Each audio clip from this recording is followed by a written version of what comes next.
Hey, and good evening. This is Tiger. Welcome to my stream. Hey, AJ. As always, if everything goes well, your good evening is the first entry in the chat. Thank you for that. Actually, Twitch is nice to me today and is broadcasting. I almost managed to catch the beginning of the stream. Not the, the beginning of the game. Nevertheless, please hear the disclaimer. We are talking about playing computer games here, so please let or leave the real railway installations to the professionals. Spectre, hey, nice to see you on the jet. I hope you are all well, guys. I am still not completely recovered from this very yeah, the cold that does not want to leave my head. I think it's always done and over, and then I start sneezing and sniffing again. So sorry in advance for all this. What I wanted to do today is to go back to my, I think, all-time favorite DLC, the Sandpatch Grade, the one that I started playing Train Sim World 2 with a couple of years ago. And why are we going there? Because last week we talked about the colorized position light signals that Amtrak is using between New York and Washington on this part of the Northeast Corridor. And I said, don't mix it up with the Baltimore and Ohio color position lights. Color position lights, CPL signals, because they are a different sort, and I wanted actually to showcase them because there are some of them, a handful of them, in Sandpatch Grade. We will see in the presentation why they are in Sandpatch Grade. No, not this one. And how they read. It is a quite unique system, and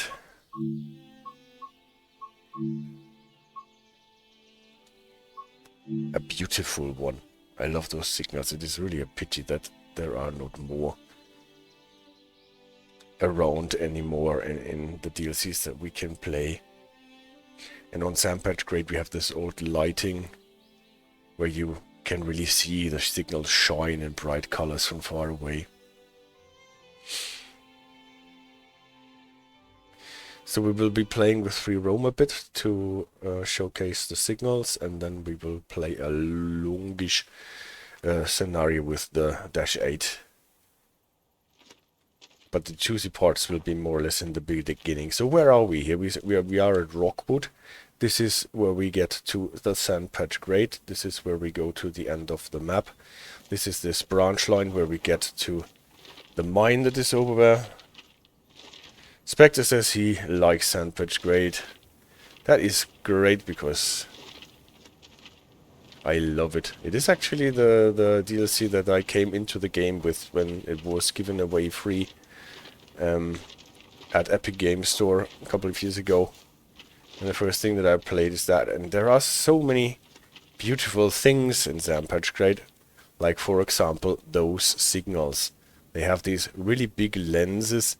It looks a bit like what some people glue on their belts and handbags. Those little gem style thingies. They are big.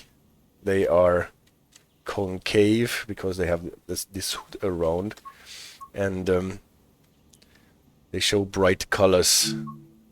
So the Dash-8 I wanted to introduce here. 2 light locos, spawn them please, so that we have something to set a path for. Pocket Snickers! He says the Peninsula Corridor is his favorite. Yes, I really love the Peninsula Corridor too. It is a DLC that I got much later. And Spectre says, when I bought Train Sim World 2 about 2 years ago, I bought it only for Cologne Aachen. I thought I would never play the American route. Well, and then you did, because it is just so nice and relaxing, and it is really always some sort of a challenge to get the train down properly without over braking, with always getting the speed changes right, and yeah, and there are so many also the stuff that you have actually voiceovers in the scenarios, and that the radio sometimes crackles in the scenarios, and this just adds to the immersion. And also those signals. So the locomotives that we are using is this Loco DLC for Sampage grade with the GE Dash-8 locomotive, or is more or less the pre-runner or precursor for the AC 4400 locomotive that is in this in the base game Sandpatch grade, and at the same time the forerunner for the Evos that we have in modern times. And those signals here is what we are talking about. Funny enough, those pointy hats are actually still shown in the CSX rulebooks. How do these things work? This one is quite easy because it does not have any additional white lights around. So what can they do? They can show red, they can show green, they can show yellow, they can show lunar white. If we just play around and set a path for this train, and we will have to go through the switches obviously, otherwise we are not getting anywhere. Let's say we're driving here, maybe a bit further on, so that we do not end up with the end of our train beyond the signal, not having passed the signal. So let's see what the dispatcher does. It switches it to restricting lunar. We see this alignment falling from left to right, what we have also seen on the position light signals from the Penzi signaling system, and now combined with the lunar white. And Pocket Snicker says he does not like the comfort caps. You mean the white caps in as opposed to the narrow caps that you have on the GP38 or the SD40-2, for example?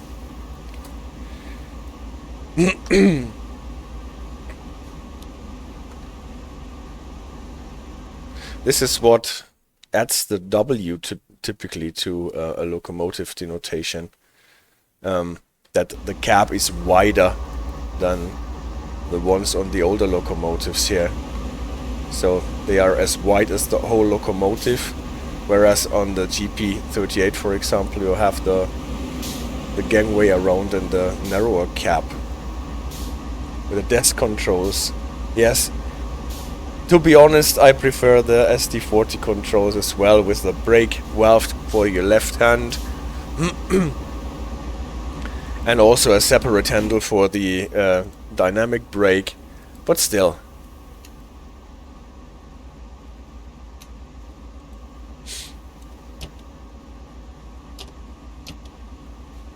Let's see if we can already start this thingy here so that we get to... Probably we have to cut in first also here to leave, and that so that we're actually releasing our brakes.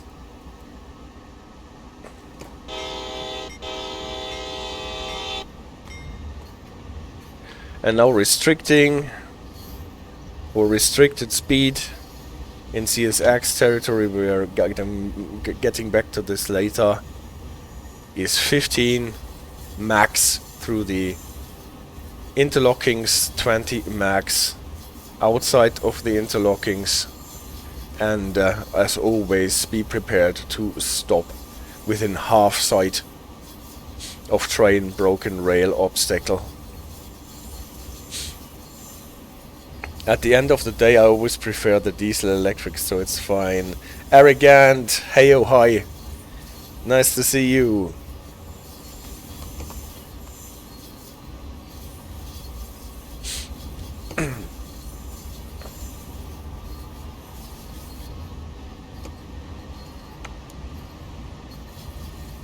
And what I always prefer are those analog speed clocks. They are so much more useful than the digital ones.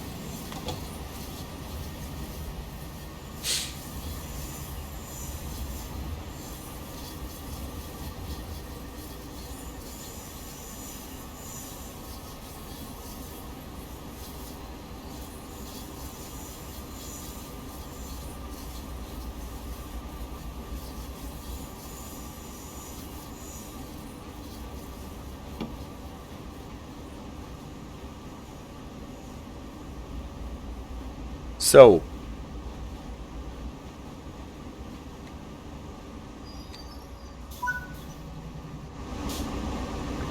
here is another one of those signals, but this time we actually have an additional light on top of it. Some people call them orbitals. Some say this is not an official term. It's probably not an official term. Nevertheless, it's a nice term, so I like to call them orbitals too. They can be up to 6, above, below, center, left, right. We will get to this in the presentation. So let's see what our signal is doing. I'm using keyboard, Eric. I'm using mouse and keyboard. So if we were to go, let's go beyond the next signal. That is the next signal, then it should be enough to go here.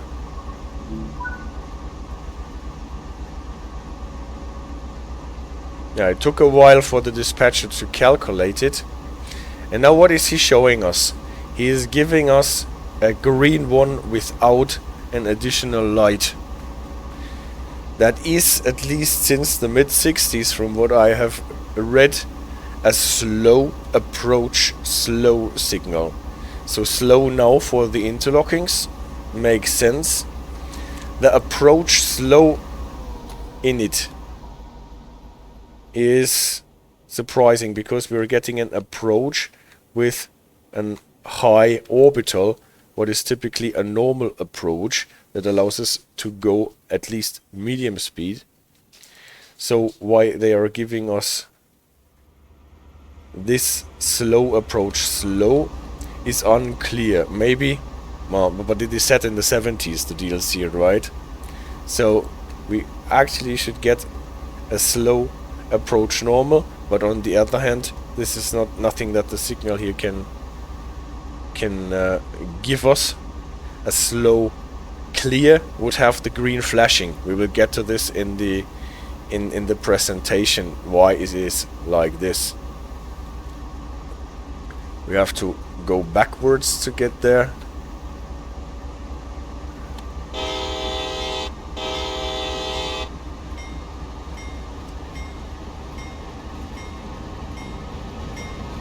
Oh.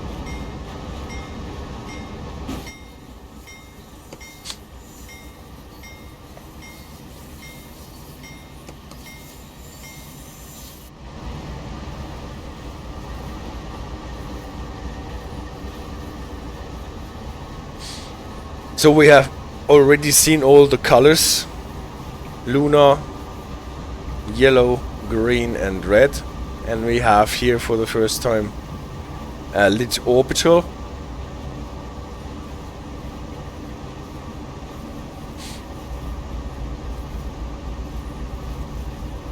And we will see signals with more orbitals. The nice thing is, actually, if you look at the Sandpatch Wikipedia page, the first thing that you see is a picture with a chassis systems ST40-2 probably, with this yellow chassis systems livery, and in front of it one of those signals. Look at it from the back though, but nevertheless.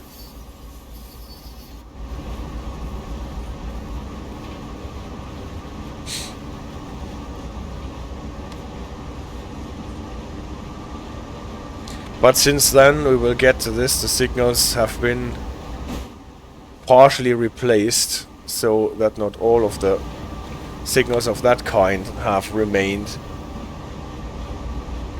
on Sandpatch grade. I will spare you the honking for this level crossing here and actually stop my loco here. No, I have to go on. I am not on the correct one anyway, but this does not matter. I will just spawn myself a new one. There is no door.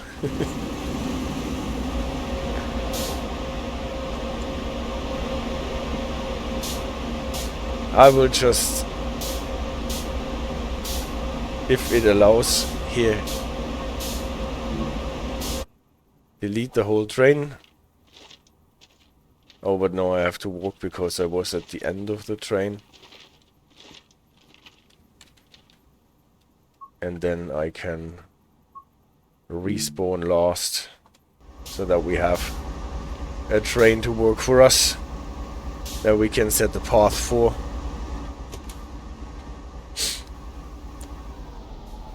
So I won't use the train, I will just set a path. For example,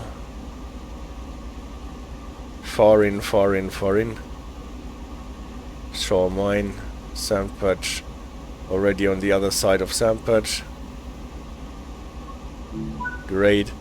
So, and now they are giving us a high green, as you can see, with the orbital on top left. This would be a clear, a full clear or high green, which they can sometimes read or hear. And Pocket Sinker says the left side door, I think, is removed for the front one in the white caps. Yes, it is. You're totally right.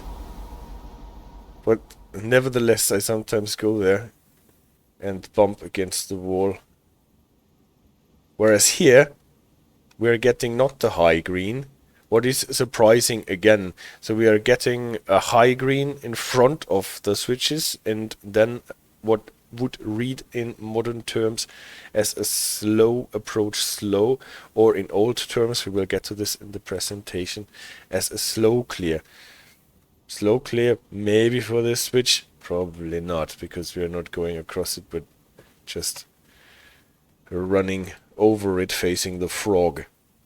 So probably not completely correct. Nevertheless, they are in the game, and there is a second location where you can find them. Main menu, yes. Well, before we get there, we will look at the presentation.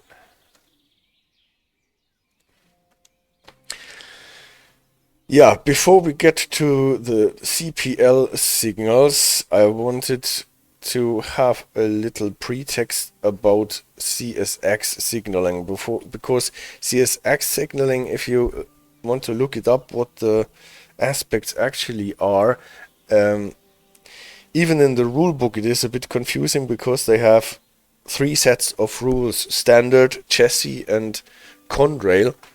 And you have to figure out which one is the one that you would have on the track that you are on, and where do our color position lights fit to. And for that we have to look a bit on the history, how this corporation, CSX, what is short for Chassis Seaboard Multiplied Transportation, with me always wondering who this chassis might be. So would it be Jesse James or whoever? Why this funny name? But we can actually figure it out.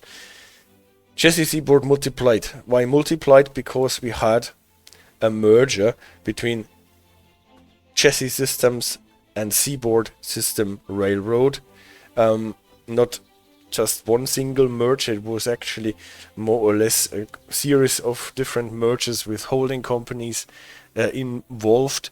But this is maybe not so super interesting for the signaling world here. Chassis had a nice logo of a sleeping cat. Yeah, you're spoiling actually my punchline for how the chassis came in. Actually, you're right. This is what I read too. Chassis Systems had this logo. I read that in the 1930s. Someone don't worry.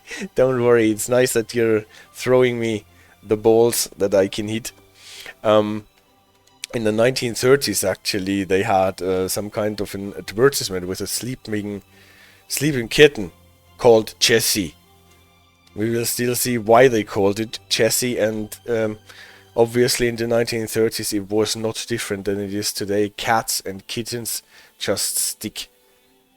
You can't beat it with locomotives or other stuff that is not half as cute. So Chassis Systems was a holding company that brought a bunch of other railroads into the marriage, more or less, since 1972. It incorporated the Chesapeake and Ohio Railroad, the C&O, and this is where the chassis comes from here, Chesapeake, and those guys had the idea with a kitten called chassis, and so they stuck, and this is why we still have this chassis here. The logo with the kitten vanished. I've always preferred CSX to UP and BNSF, and now I know I was right to do so, says Pocket Snickers. See? You can't beat kittens. And also, the Baltimore and Ohio Railroad, the B&O. I've looked, there was no A&O, at least I did not find some, but it was at least B&O and C&O, the Baltimore and Ohio and the Chesapeake and Ohio Railroad. They were in the chassis system together with two others that I probably won't mention today because they are not so important. And the Baltimore and Ohio Railroad, those are the guys who implemented those color position light signals first in what I have read 1924 was when they were first implemented, actually. So designed before probably, and then implemented. And at the same time, why is this important? The Baltimore and Ohio Railroad in 1871 already swallowed a smaller railroad, the Pittsburgh and Connellsville Railroad, the P&C Railroad. Again, why is this important? Because this is those are the guys who built the Sandpatch Grade, the first railroad on the Sandpatch Grade. Took them some time, as you can see.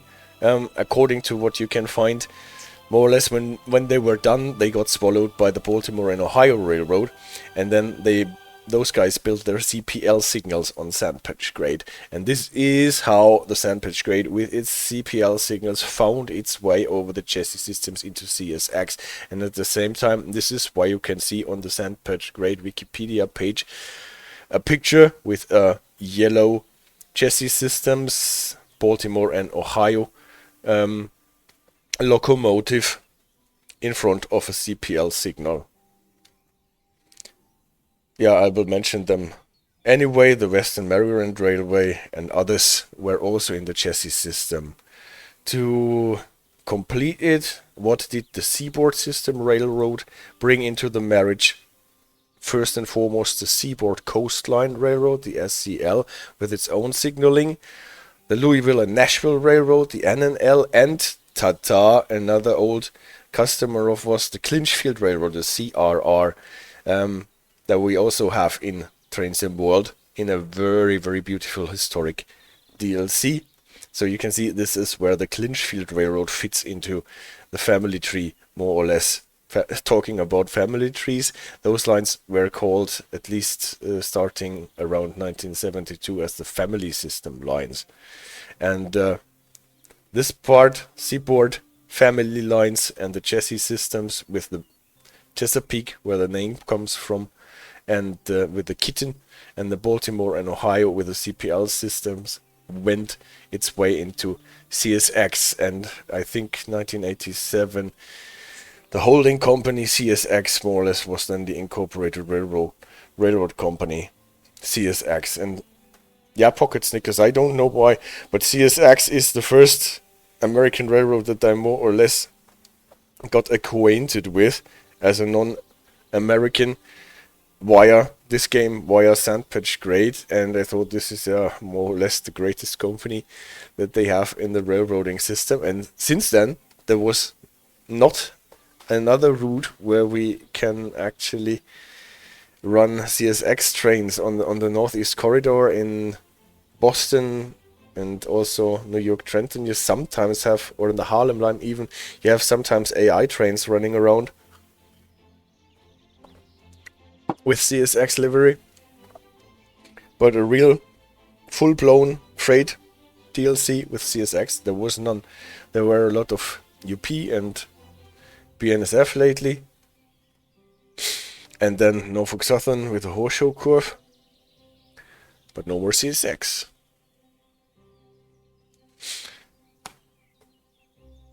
What did CSX also do in 1999? They swallowed a big chunk of the ex-Conrail territory, and this explains the signaling that we have. If you look into the operating rules, and I only have a copy of 2014, but I think it is still the same, you can find 3 different columns of signaling rules.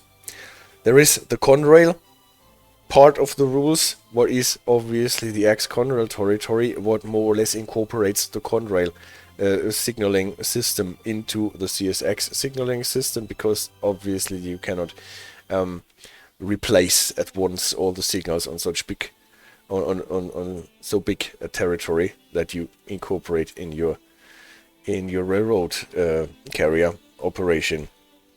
So you just keep what you have, and the Conrail system is obviously also a conglomerate of different signaling systems. We've seen it with the horseshoe curve, Norfolk Southern. They also have, because they more or less swallowed the other half of the Conrail territory, and with the signaling rules. And this is where the Pensy position light system comes in to those 2 companies. And then we have the quite unique signaling rules for the old Chessie Railroad, the Chesapeake and Ohio. That is actually in the rules still called the Chessie part with a C. Unfortunately, both starts with a C, so they had to use CR for Conrail and C for Chessie. And some of the aspects are different than the rest. Typically, most of the aspects are more or less the same. We know that with the restricted approach, not technically restricted approach, but with the not full normal approach, but let's say medium approach, slow approach, and restricting signals, they are sometimes a bit different between the signaling systems. Red over yellow can be a medium approach, can be a slow approach, can be a restricting. And there you can sometimes be surprised. And the rest, more or less, is called standard. So those 2 columns you have in the CSX signaling rules, and the standard is obviously already a conglomerate of different signaling systems, especially the seaboard signaling system that we will probably have on the Clinchfield Railroad, for example, and also the CPL signals from the Baltimore and Ohio Railroad, and they can be found in the standard part. So this is where we have to look for our information. So looking up CSX signaling, you always have to keep in mind that this is the trias that you mustn't forget. And if you look at Joseph Hoover's signaling charts, for example, that I always like to look at, because they are not only pretty, but they are also extremely reliable, then you can find 2 tables actually, one for Conrail, one for the rest, and the other one is still divided for certain aspects between the Chessie rules and the standard rules. So this as a pretext so that we know where we are. We are operating now, because we are discussing the CPL signals within the standard part. And yeah, we want to talk about the CPL, the B&O CPLs. This is where you can find the stuff in the operating rules, at least the ones from 2014 that I have. Also, there is a nice blog entry where you can read about this and learn more. And obviously the speeds that we are using are the speeds from CSX. And this means limited 45, medium 30, slow 15, what is more or less the norm for freight lines, and restricted 15-20. There's not the distinction between 40 and 45 between passengers and freight that we find in the NORAC system, for example. We have 45 for both, from what I can read. So how do those signals with the orbitals now work? We have seen that we have 4 main aspects that our one signal head can show. They can show vertical is green, 45 degrees ascending in yellow, horizontal in red, and 45 degrees falling for lunar white in the restricting aspect. So what we have a clear aspect, we have an approach aspect, we have a stop aspect, and we have a restricting aspect.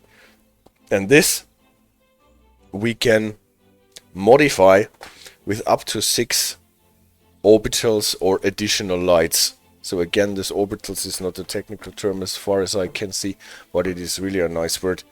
And it sounds a bit spacey, and yeah. So how do you read them? It is only one of them lit at the same time. I have lit them all here in my basic signal so that we can see where they are. You can see that the right ones are in yellow, the center ones and the left ones are in white. What do they tell you? If an orbital on top of the signal is lit, then the signal tells you you can proceed with normal speed now. Whereas if one of the orbitals below the signals is lit, they tell you you have to pass this signal with medium speed. And if none of those lamps are lit, that means that you have to pass this signal with slow speed. So, and what does it tell you if it is in the center, to the left or to the right? It tells you what you have to expect after this signal. Obviously, if they are limiting to medium or slow, then it is until you are through the interlockings, but then you can go back typically to your maximum authorized speed for this line, but then you need to know how to approach the next signal. And if a light in the center is lit, be it above or be it below, then the signal is telling you you can approach the next signal with normal speed. If on the left side an orbital is lit, then you have to approach the next signal with medium speed, and on the right, if it is lit, the yellow one, that it tells you that you have to approach it with slow speed. Since it is the lowest speed, it is in yellow to provide additional warning. And this is already the matrix. And then you can read it. If this one is lit, normal, now, clear, and then approach next signal with medium speed, and so on. If this one is lit, medium now, clear, and approach next signal with normal speed. For slow now, we cannot get any indication for how to approach the next signal, because obviously if no light is lit, then it can be not lit in the center or left or right, because we cannot actually convey any information then. But this is all that we need to know to read those signals. For the vertical alignment, it tells you what speed you can go now, normal, medium, or if no light is lit, slow.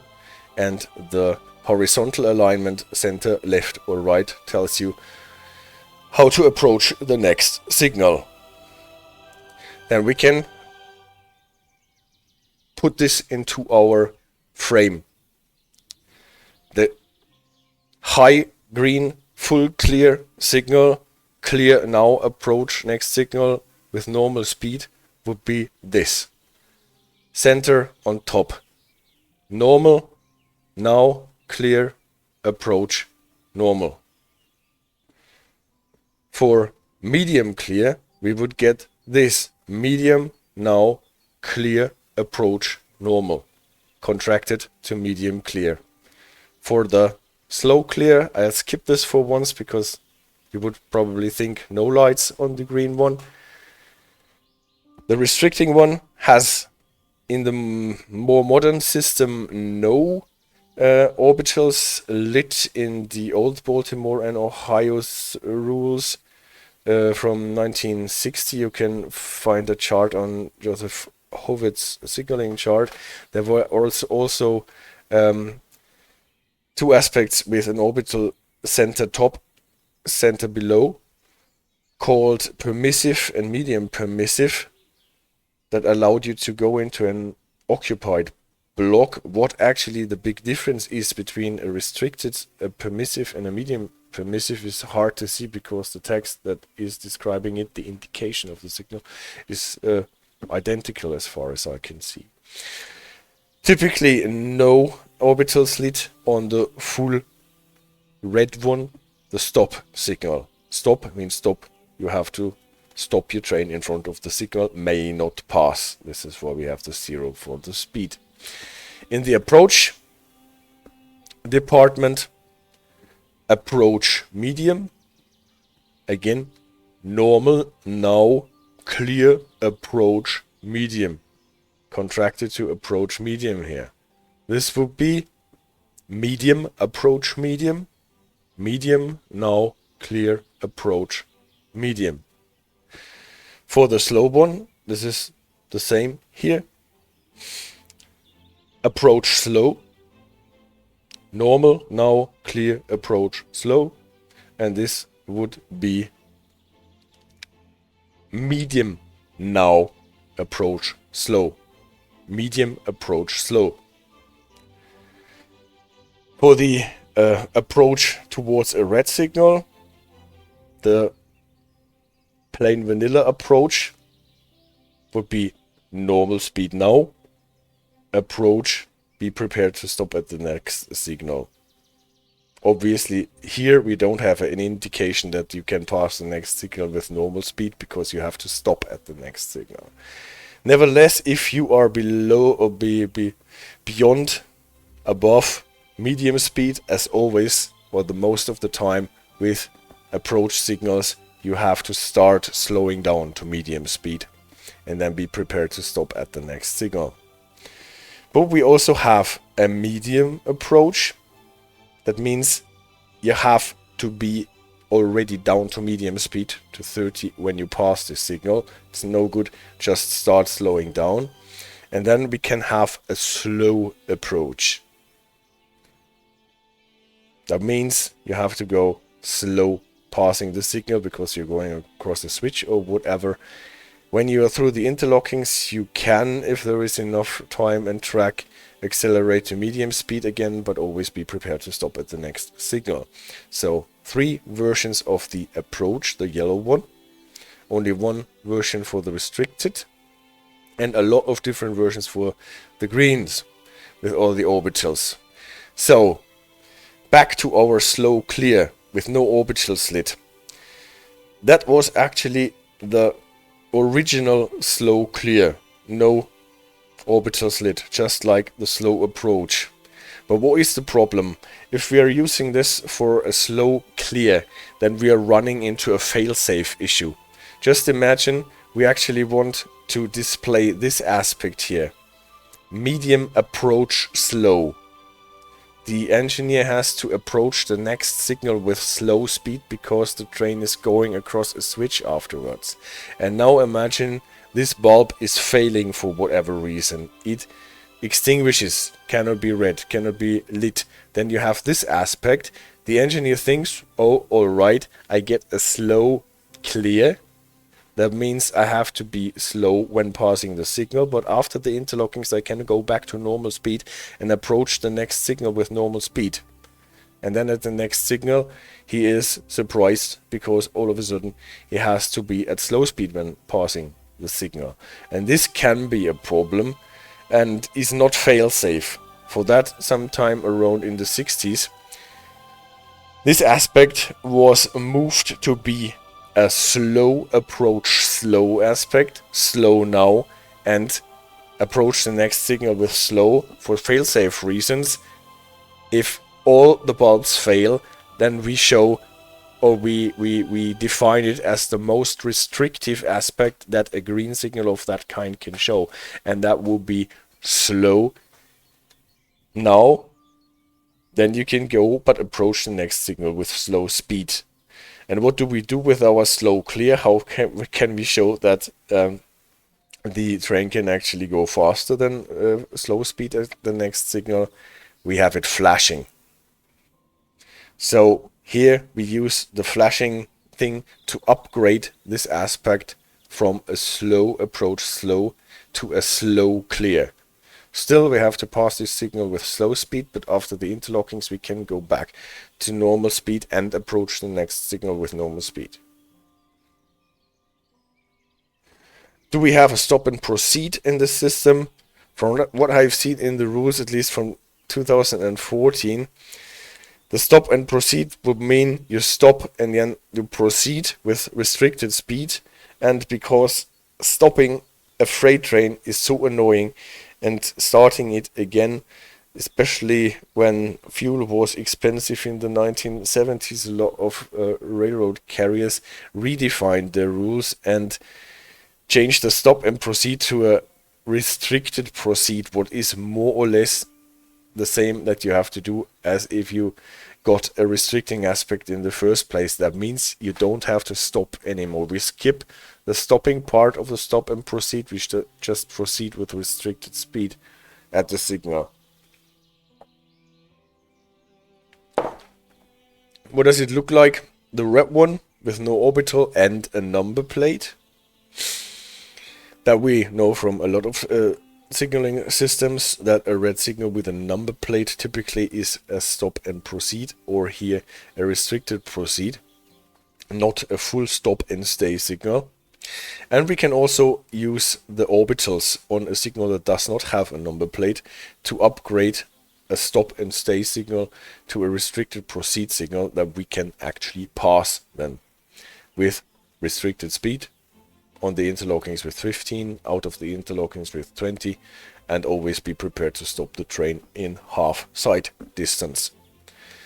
What we don't have in the system here is cap speed, so we can take this frame out. And the last addition to this signaling system was the limited speed.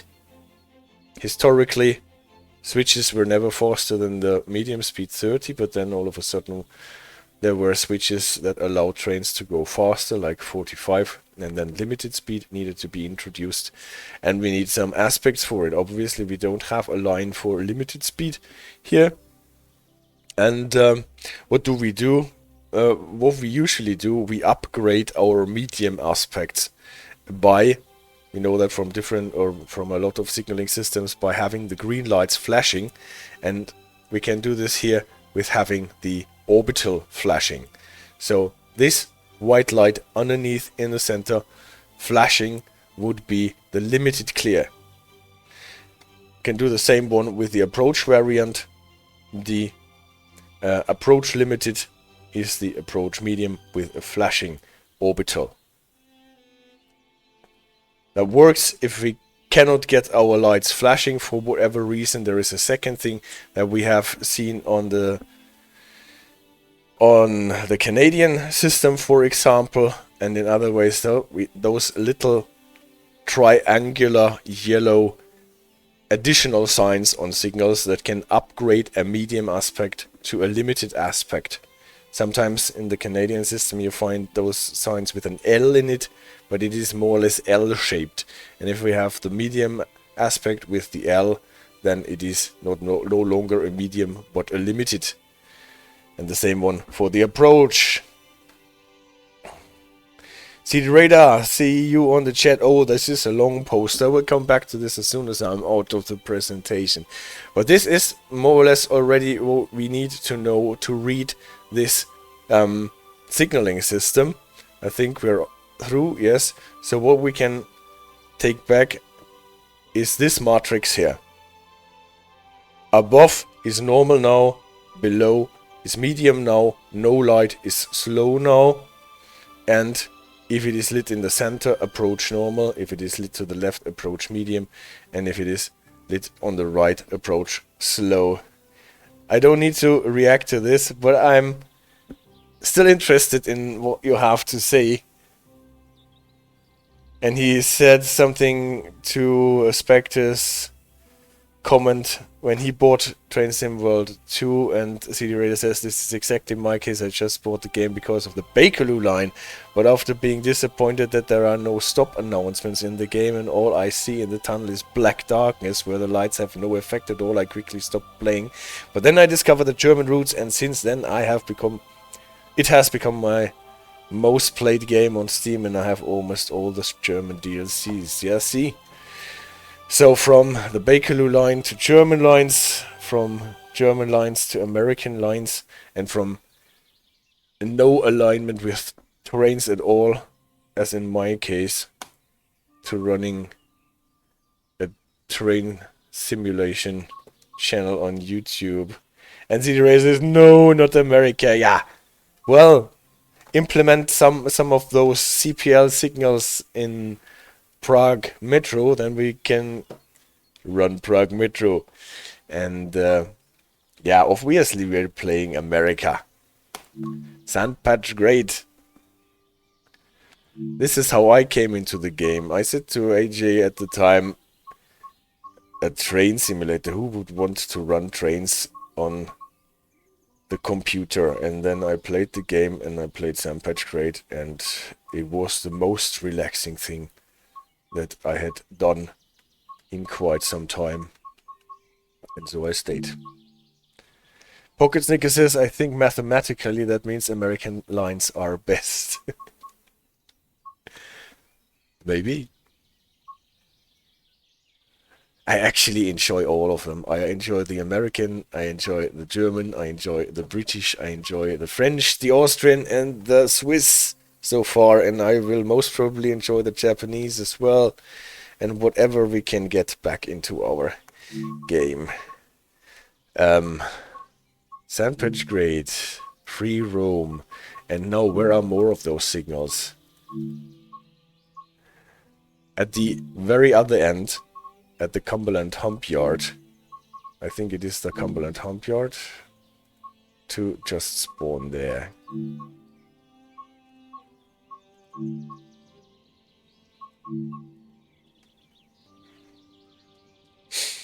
Because there are more of those CPL signals. Again, there is a third kind of signals that is also in the line of color position lights or colored position lights. The Norfolk and Western Railroad more or less did what Amtrak did between New York and Trenton. See, they even put a Pringles thing here on the crew changing area in Sandpatch Grade. Yeah, and Norfolk and Western Railroad at the time, they more or less colored the position lights, removed the middle bulb. But they did not have orbitals, no additional lights, so they are less interesting. Pocket Snicker says, I was going to ask, but it seems it wasn't, if the top lunar light on the signal was a highball equivalent.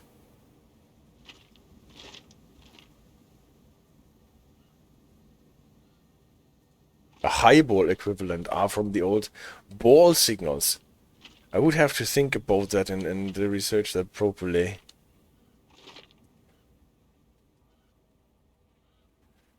The thing is, the top lights are not lunar, but simply white, from what I have read, without any explanation. Sometimes they call it frost white or natural white.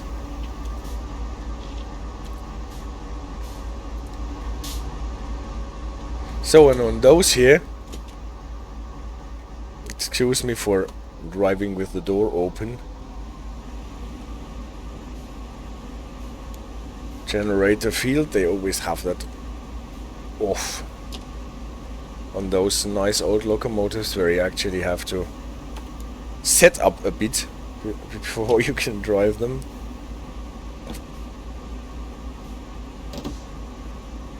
So, with those babies here, two of them, because we have two tracks, the left one for the left one, the right one for the right one, even if they are located to the right.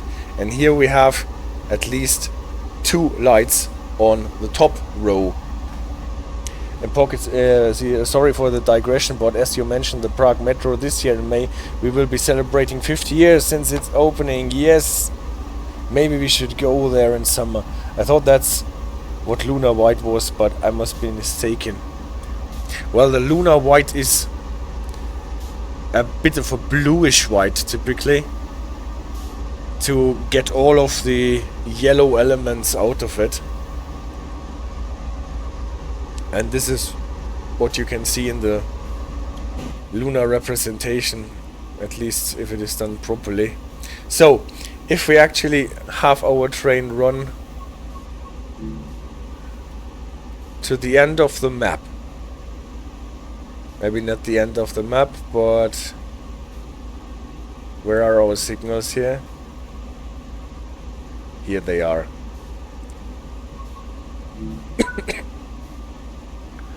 We are getting this aspect.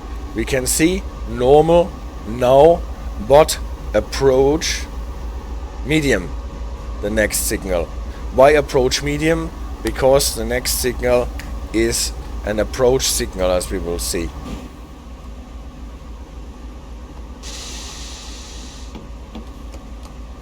Inspector says celebrate with Staropram and beer, of course, after driving.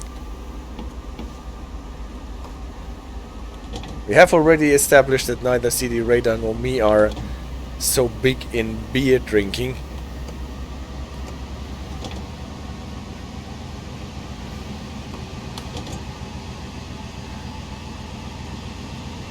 I would rather try this, what was it called, this Capsu Cola or what you had the other day.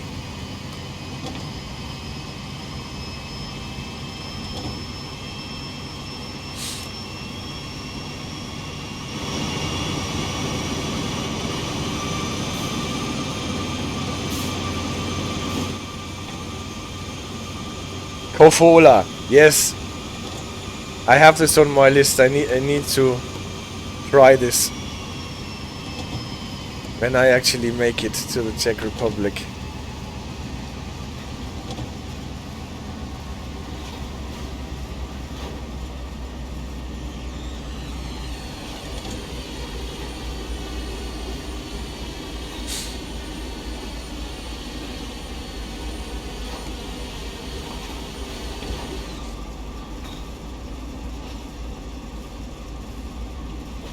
So it's quite a way. When we are in free roam, the whole hump yard here is empty. Hump yard is a great name, by the way.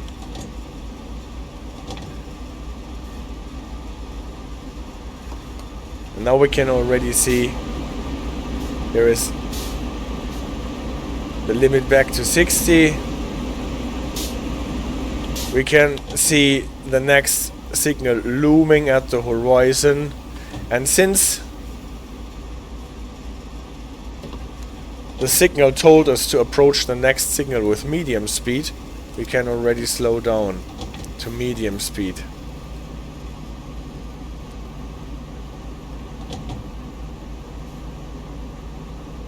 And Pocket Snickers would touch glass with Spectre. Yeah, great.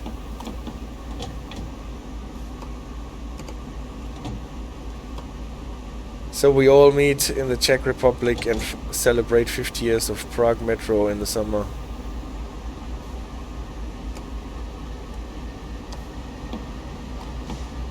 An interesting video about Coppola's story on YouTube.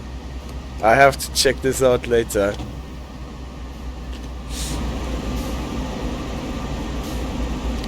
So we can see approach yellow with the white light on top means a normal approach. We have to slow down to 30 if we are not already down to 30, since we were ordered to approach the signal with 30. All is good, and be prepared to stop at the next signal.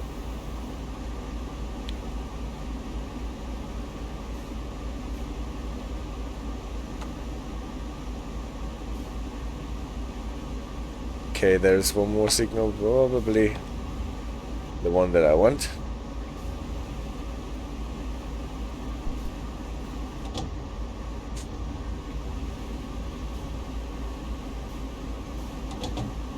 And honestly, when they made Sandpatch great, they built this whole signaling system for a handful of signals that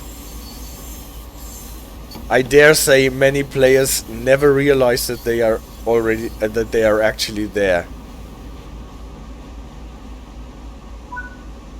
And this is the dedication that I admire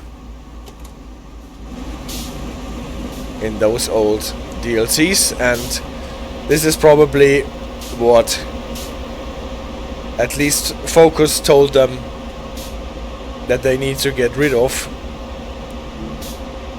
if they want to make money with their game. Spectre says, I wonder why they do not make more use of this part of Sampage Grade tracks. Hehe, yeah, that is actually true. Maybe because people are always complaining then that it is so empty, the yard. Obviously this yard should not be empty, but there should be like hundreds of vehicles and trains busy on this yard, and this I guess no computer can stomach. It's the far southwest.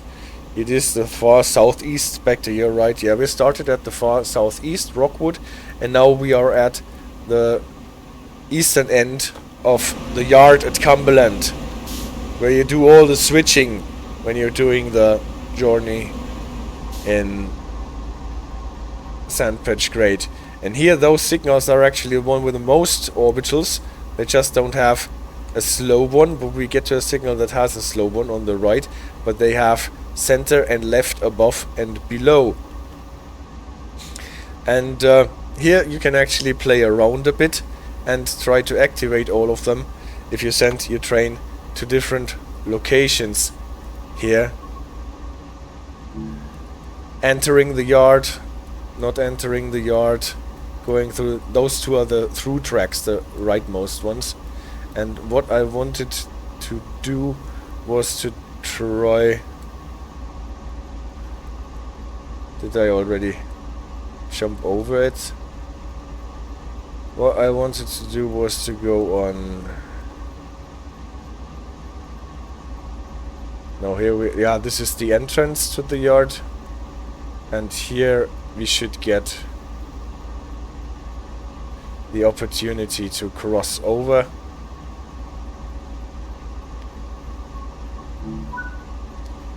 So, we are getting an... Haha, see, it switched. First it gave us an approach, a medium signal, and now we get a high green, because the signals always take some time to calculate through the path. Oh, I did not cut in my brakes yet.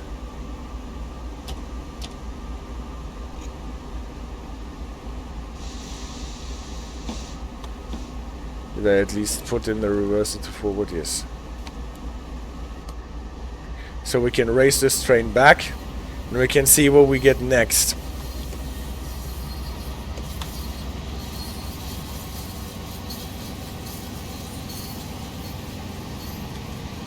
And if I got it right, then we will get at the next signal what is still a CPL signal, an indication with a yellow additional light that tells us to approach the next signal with slow speed, because then after the next signal we are going beyond the switch. Limit is 60 here until you get to this one bend. In the bend it is 50.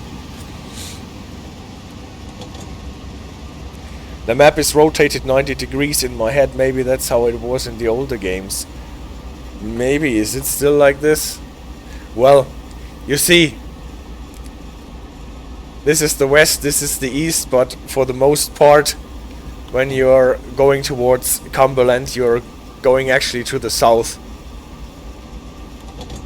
Because the most part of Sandpatch Grade is in Pennsylvania, and then when you're going from high what is it, Hyndman, through Ellerslie to Cumberland.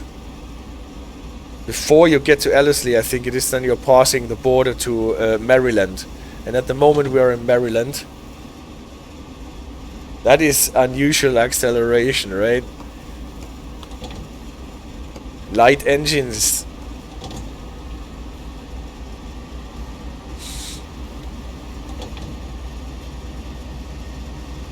Yeah, but sometimes you get this in your...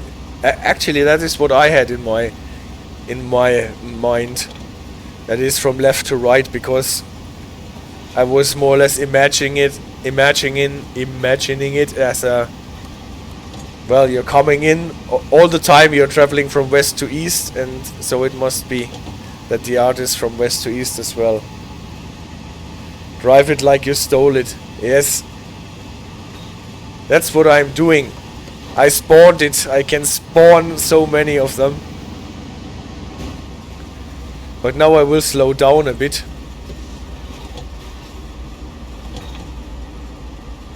Because we are getting to our signal with the yellow additional light. The normal, now clear approach. Slow.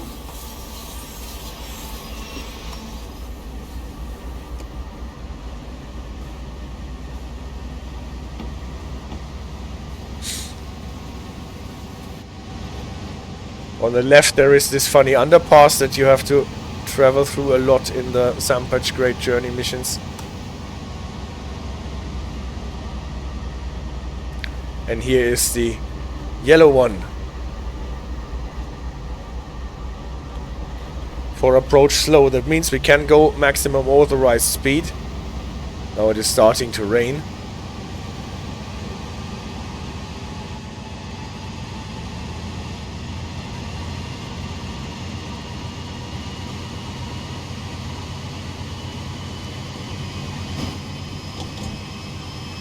And I will go to maximum authorized speed until I get to the next signal.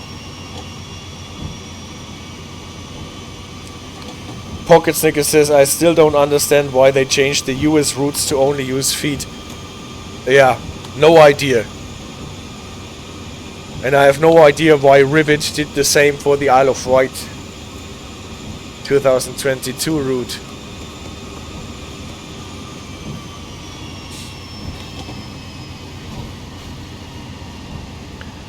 But hey,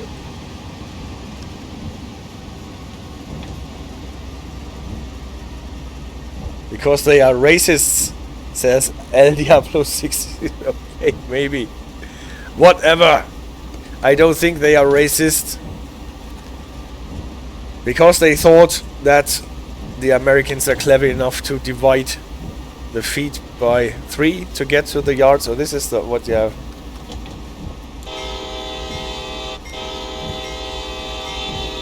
And you redeemed Honk the Horn, so this is what I did. Thank you for redeeming it.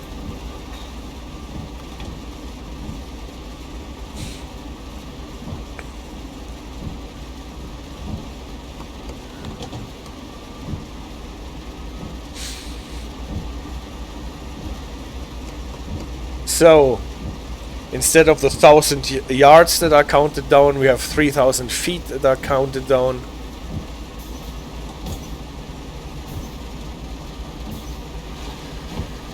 And remember, they told us the next signal needs to be approached with slow speed. Slow speed is 15. And around the corner we will probably soon see the next signal. Here it is. Hard to see, because it is around the corner. It is red over yellow. What translates according to the standard rules. I want to have it in photo mode. According to the standard rules in CSX, to a slow approach. Go with slow speed across the interlockings and then prepare to stop at the next signal. And this is why we got the slow approach aspect. And on the signal before, the approach slow aspect. So this works. even though it is working across the different signaling systems.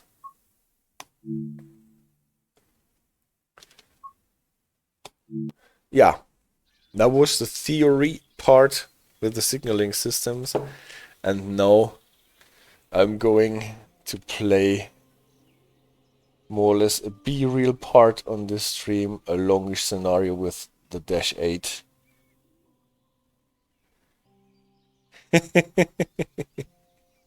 See, the radar is impressed that it works, or that I'm playing a longish scenario on an American freight route. I don't think that this is what is impressing. So Diablos likes the Baureihe 103. It has interesting vibes.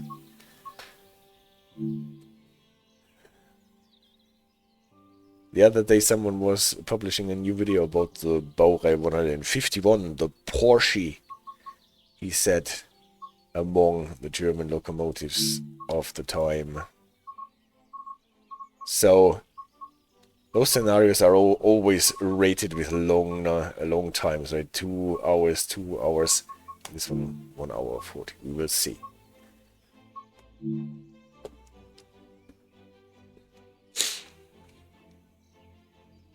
It is a scenario that comes with the Dash-8 DLC. What is a Porsche? Ein Porsche. I never know how you would say Porsche in English. In German it is a Porsche. Sometimes they say a Porsche or a Porsche. By the way, have you tried Rosenheim yet? It is really nice in my opinion. No, I have not. Actually, this train has just loaded coal at Acton mine and now needs to head back to Cumberland Terminal. So, look at the map. This is where we got the coal from. We went already this far and now we are standing here at the Garret sidings with our train and have to get our locomotive to the other end. Since we are running this pair to the other end, my first path takes me to my other locomotive, since I want to have lights at the rear when I'm shifting around this locomotive. Short hood trail, no number lights for the trailing one. The rest should be okay, but for the lighting to work, I think this needs to be set.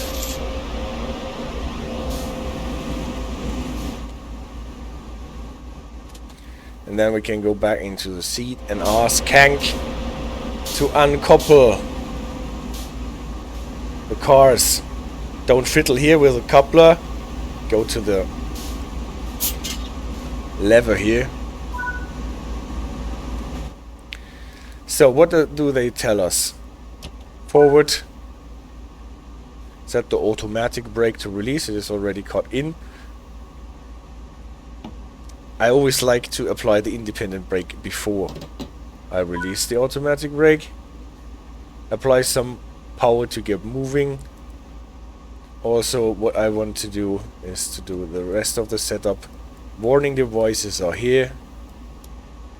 Short hood lead for controlling it. Number lights. And now we can check what we have. Bright and aux, and at the rear I want to have dim lights so that nobody crashes into our back end. Did it work actually? Yeah, we have some light on the rear. Only Porsche or Porsche if you're annoying. I see.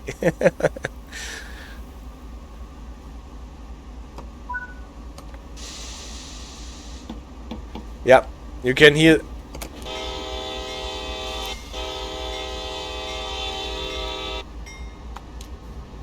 the old drivers of the time always snickering about the fact that with those locomotives you could start the train so fast that you could leave the conductor on the platform because he would not make it into the train when the train was started. That's not German way of saying it. Yes.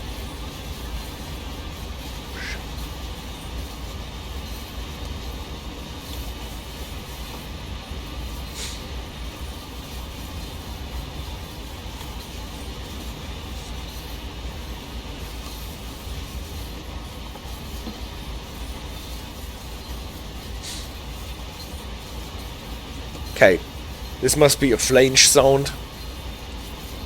Brakes are fully released. Gauge. I always find it interesting that they don't have the U after the A for the gauge lines. It's actually gauged.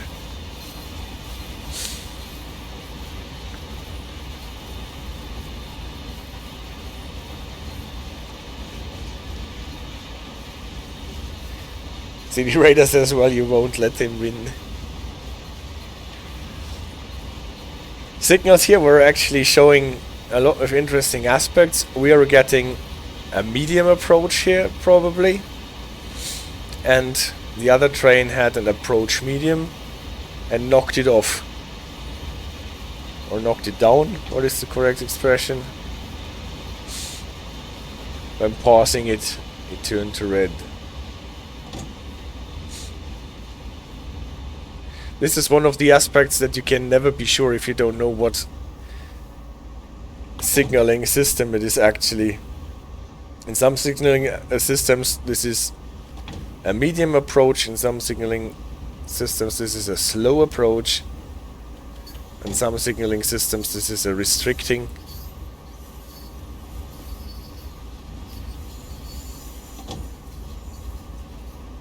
Matt says they checked it several dozen times because they couldn't believe it was gauge. Yeah. I did not hear Matt saying this, but I'm not surprised that they checked this several times.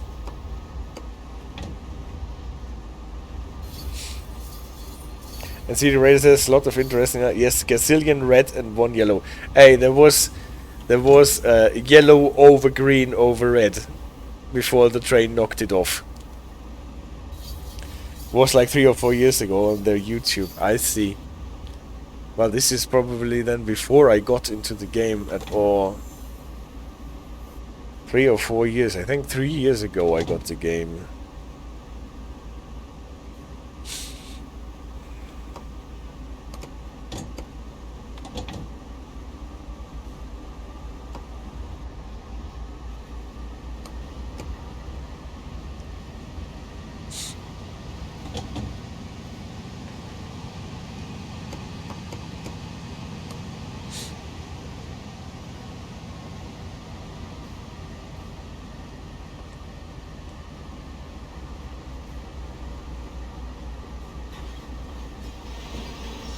Oops. That can be called overbraking. No, it's okay. Change ends. Okay, then we have to change ends. With what do we start? Maybe with the lights. Ding. Well, always an interesting fact when changing the ends.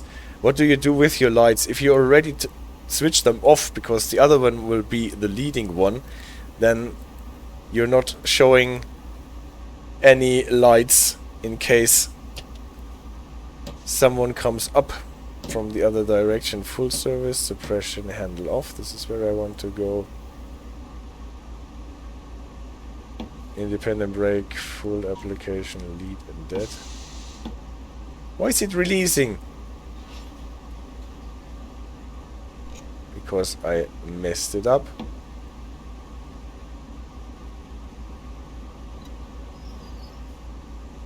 Now I have it in from lead to trail, and then I can get it back into release without losing my pressure in the brake cylinders. So handle off. Oh, it is still in notch 1. That is obviously not a good situation.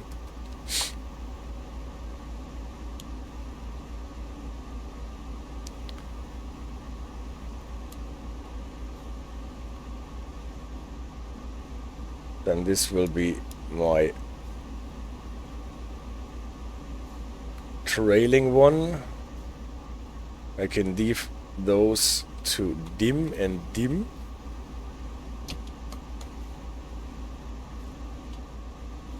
What did I do now? That was weird. Idle is just what I want, and I want this not in forward, I want it in neutral. No. But they want us to turn off the headlights. Well, then we turn off the headlights. But then this end of the train is not giving it. This is funny, you can run into the seat and then they sit you down automatically. And they changed the reverser to forward. Never seen anything like this. Number lights need off.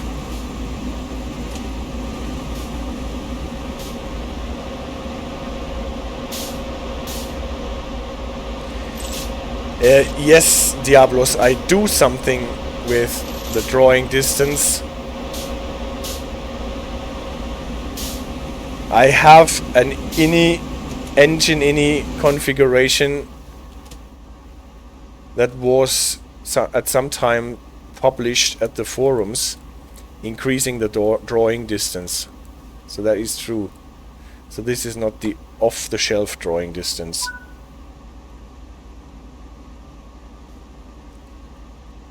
So, generator field is on.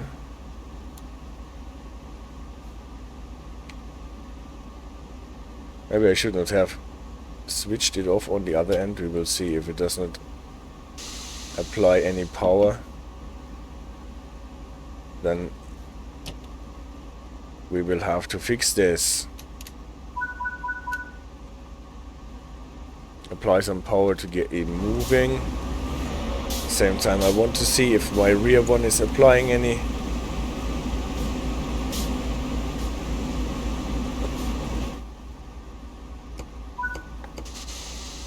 Signal aspect, approach, medium. And Pocket Snickers says, I drive across tracks all the time that are yellow over red. On 3 tracks. I remember laughing at the Austrians for using too many colors on their signal. So, yes, the rear one is applying power. We don't need the generator field. It is just okay. Is it causing FPS to drop? I don't think so. I've never really tested it properly, since the FPS is adequate, so I can live with the FPS that the increased drawing distance is providing.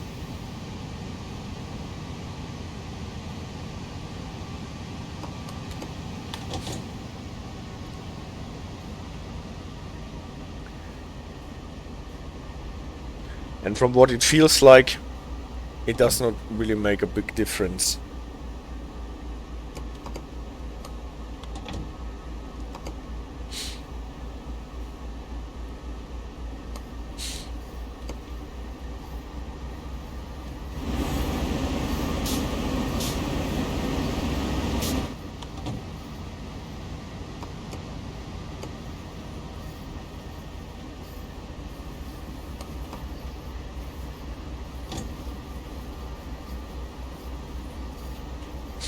So, we are getting back to our train, overtaking our train and getting those 2 locos back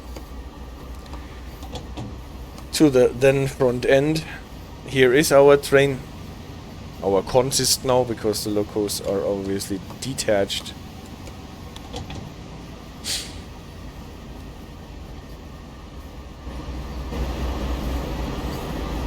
And we are approaching an approach signal. What is just fine, because we don't want to go on anyway. We just want to go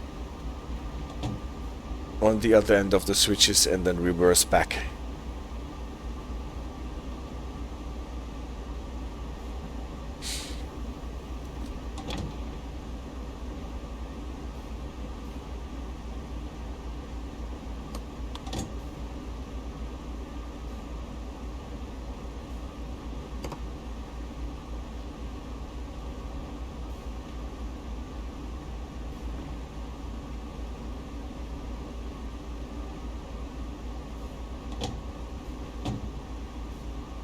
There cannot be too many colors on the signals.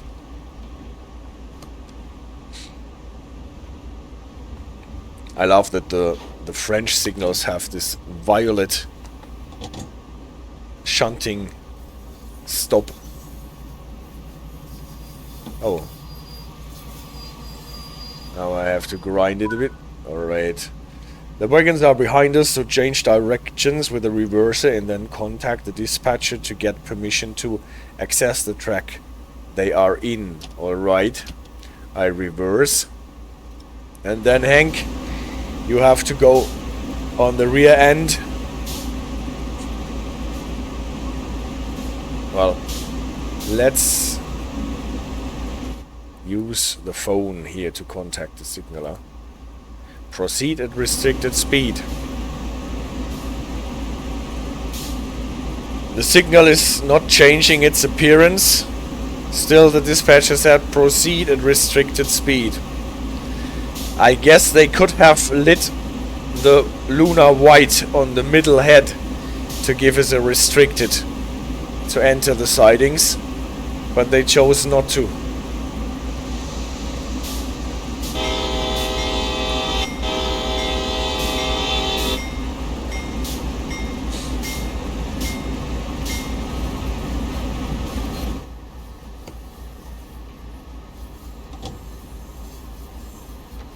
But still we can pass it without penalty.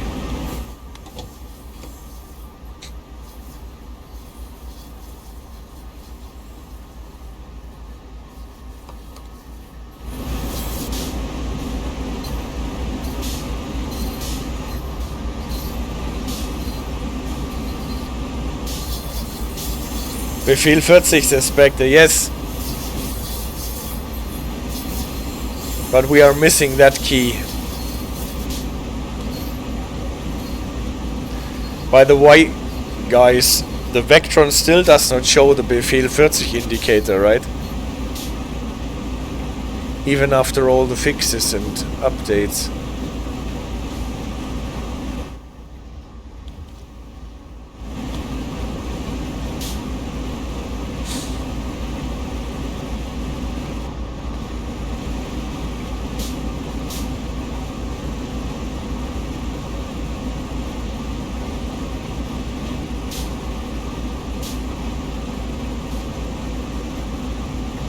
What is sad, because I always like this white thingy lighting up.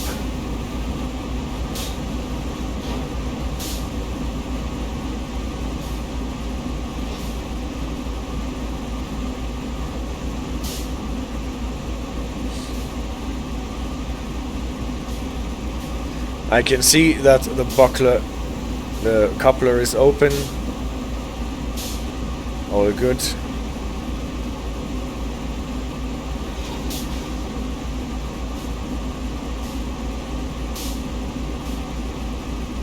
But we kissed it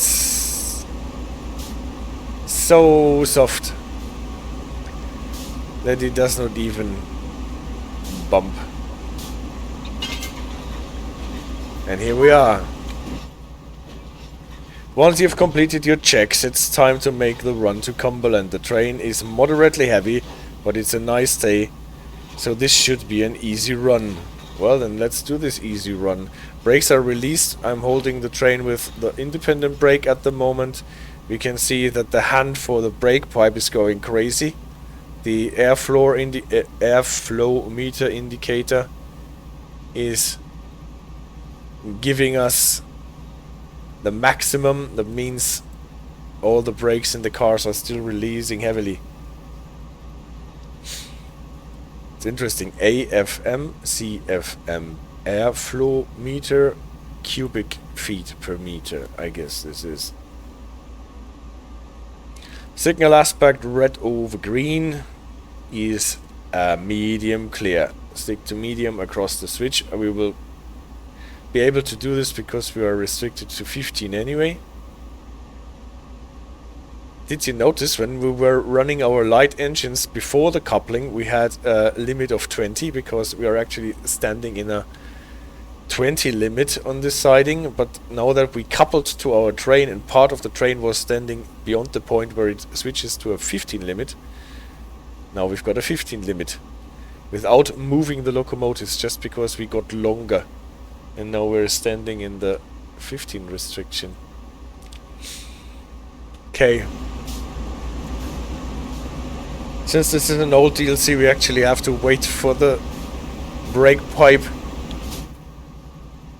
to drain. What I still want to see is, are we getting any power? So I will leave this one here. What I can do now is turn off the rear lights, because now there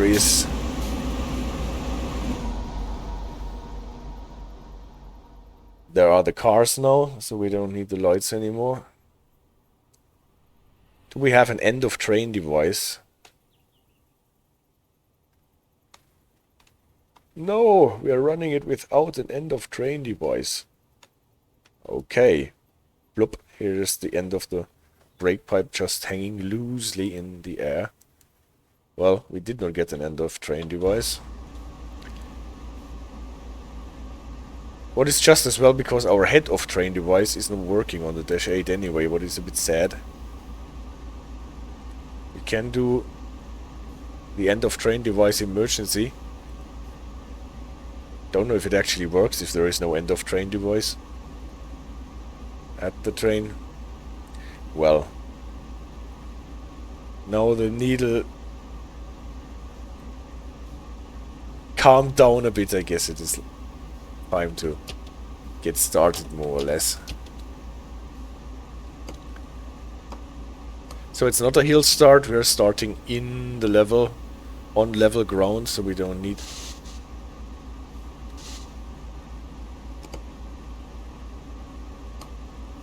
Well, we are not getting any power. What is the problem?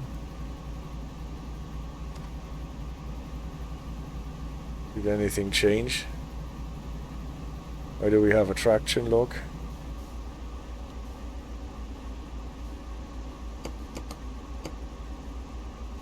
Can you tell me if this is good, or should I lower it?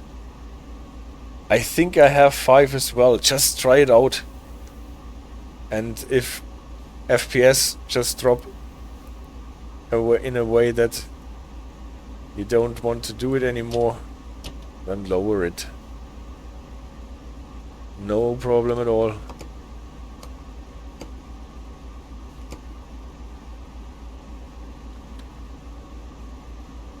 So why are we not drawing in power? What is the problem?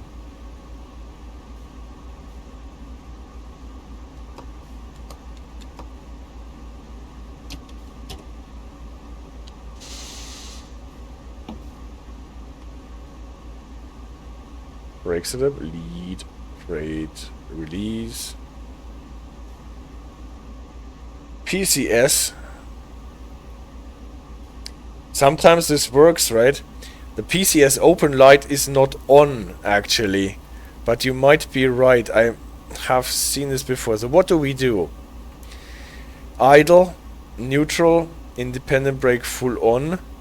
And then we put it into emergency. 12, 22 and 0. So we drained our brake pipe that we just filled with so much care.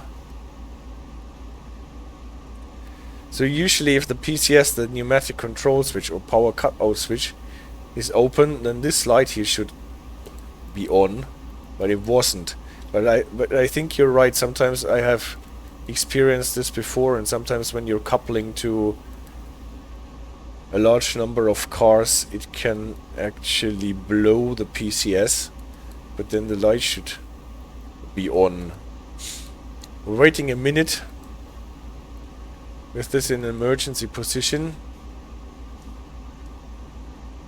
and then we try again. By the way, have you ever tried if this spotter circuit works here? From what I've read, this is supposed to actually move the locomotive for very, very short distances without the diesel engine running.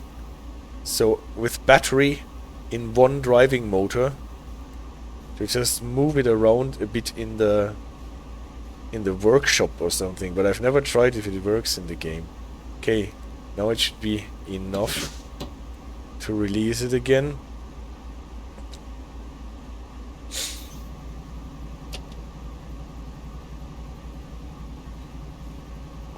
I've never played this cap, so I can't say this pocket snickers. Yeah.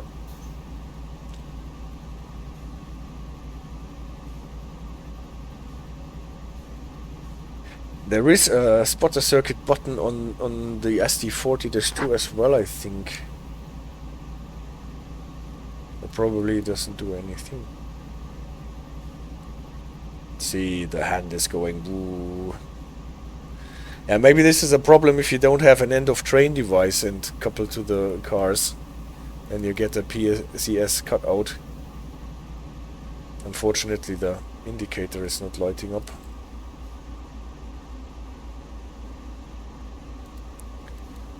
Well, let's see if we can get power now. And here we are. So pocket stickers, you were right, it was a PCS issue. But we'll have to tell the maintenance guys that they have to fix our indicator. I think it's non-functional because I thought I saw something about it a while back and never bothered trying.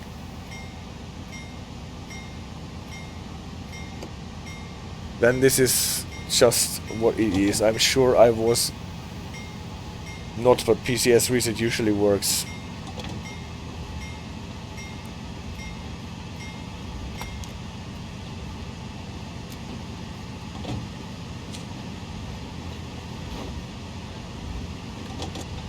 And I was looking at my indicators and thought, well, it's not the PCS, but it was the PCS anyway.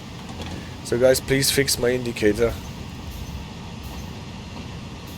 The sand indicator works though. Yeah, you can see the sand indicator works. Wheel slip I think also works.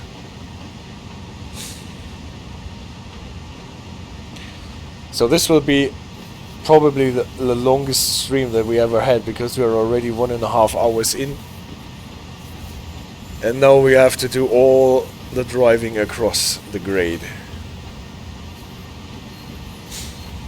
We pulled the end of the train out of the 15 limit, and since we got a medium clear, we can actually make use of the additional 5 miles and go to 20.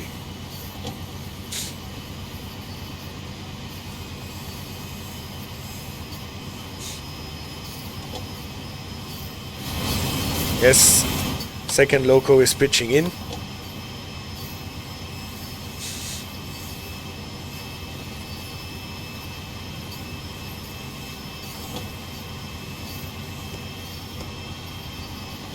One thing why I also prefer the SD40-2 and GP38 style locomotives is that you can operate the controls with the external camera 3.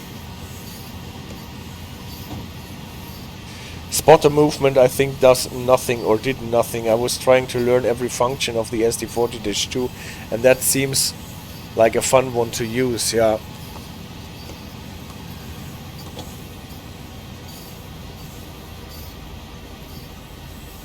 Well, I guess this is okay if they did not implement this.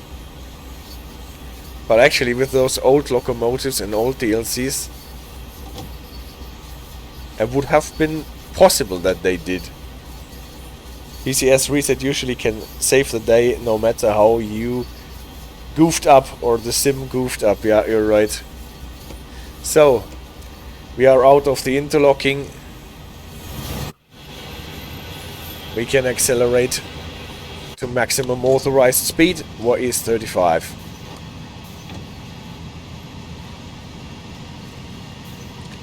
We were passing the junction to the Acton mine. This is where we came in with our coal.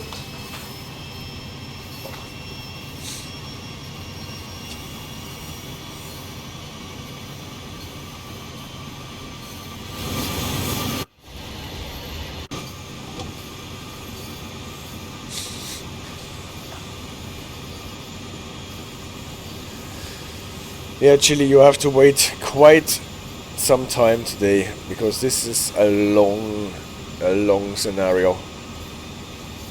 But after that we will go over it, I promise.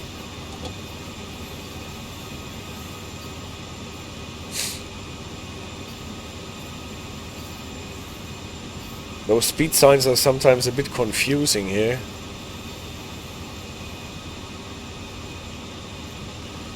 Whistleboard, since we're not going with 45, I wait a bit before I start. Operating rules say we have to start doing our cadence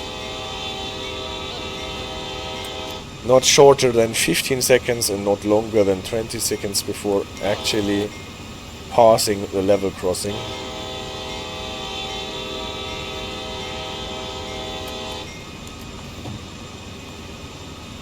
The dog was huffing at you, yes. My dog was huffing.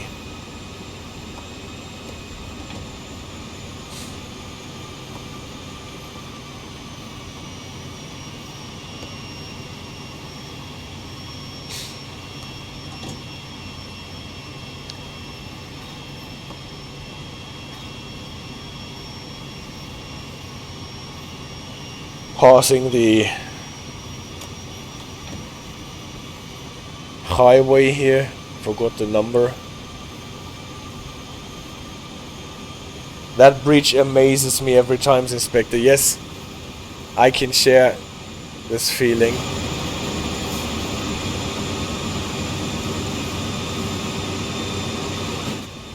That is really one of the nicest parts.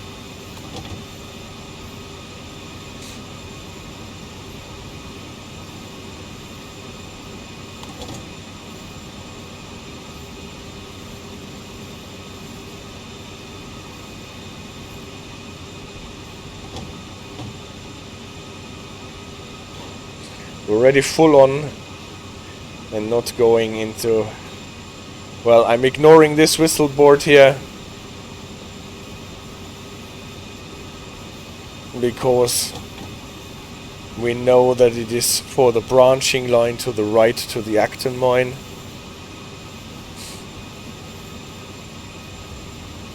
For the level crossing that can be seen. Well, not like this. Can be seen over there. And not for us. The last one should be 1 full second, I think. Although I have been paying closer attention, and there is a very wide variety in the way they sounded. I think it would be on your manifest.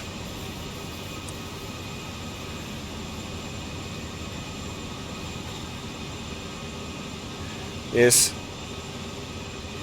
But those are empty. All the things where you can put your orders and manifests and documents in. Running without all those documents is obviously against the rules, but nevertheless.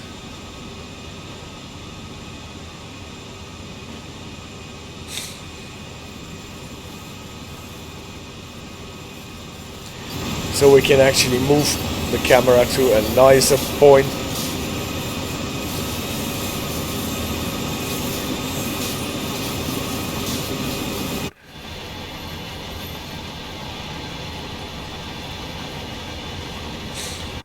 Since we don't have an end of train device, and we have the mile marker before that whistle board would say you weren't diverging.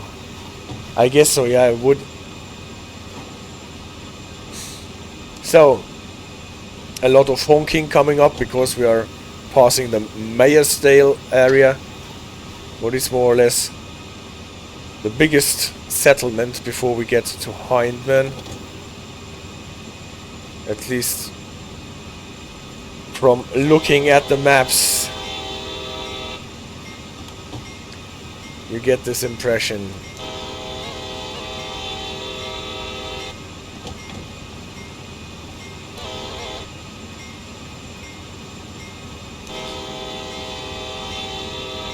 A second level crossing shortly after.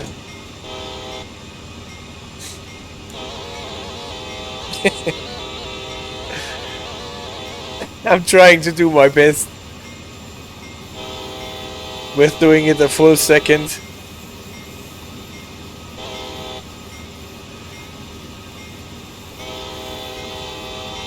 Now it's better.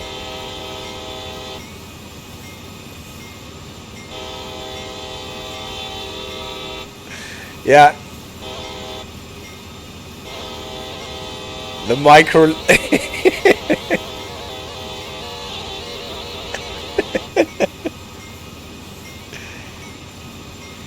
Too longs for the repetition. Alright. I always think it's nice to have one short before you actually go to the level crossing, and then one long when passing it. So that everybody who hears the short one knows, oh, the train is immediately in front of the level crossing. But this is just me, so I have never read that you should do it like this.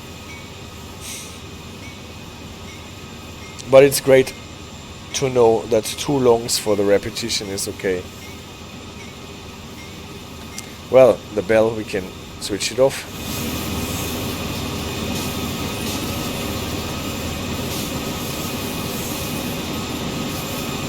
And ladies and gentlemen, look at this full green, not washed out.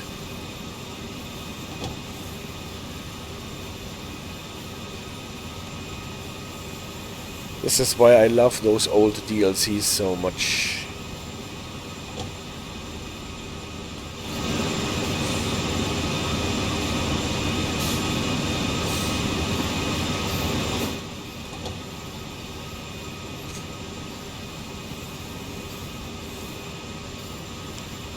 The funniest ones I have heard is short, short, long.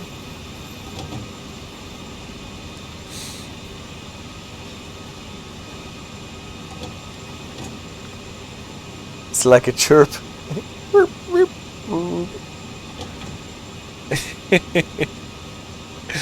Yeah.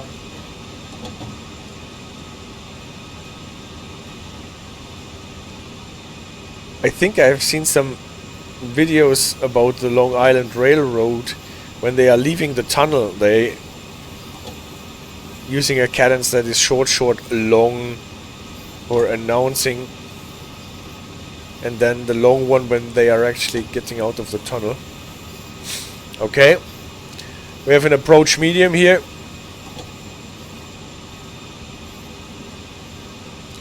On signal 2136-2.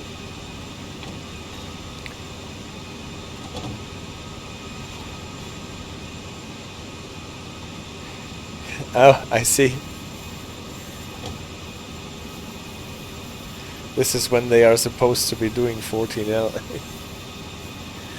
Yeah, when they are coming out of the tunnel.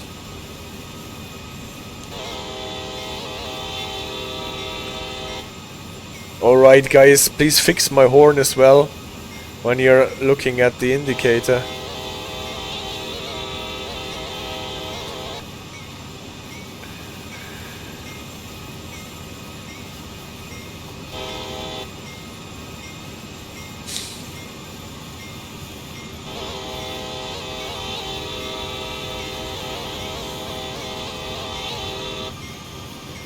Some operating manuals on the older diesel electrics tell you that you should throttle down before you go over the level crossing.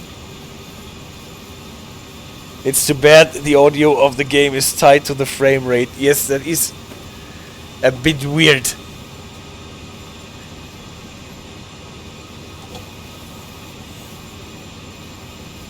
But actually it was never so weird as it is at the moment, maybe because I'm streaming at the same time.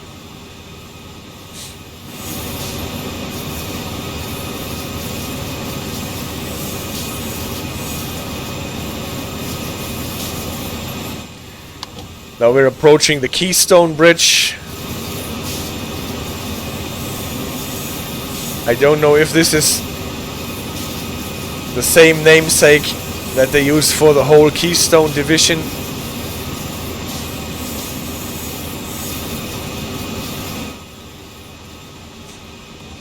And that's always a marker.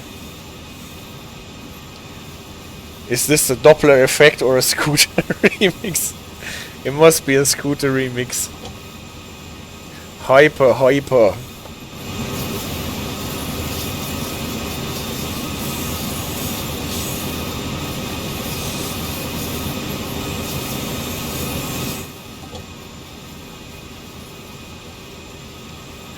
So,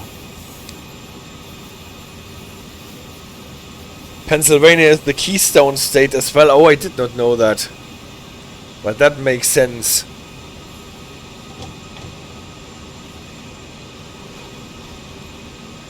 To call it the Keystone Division then.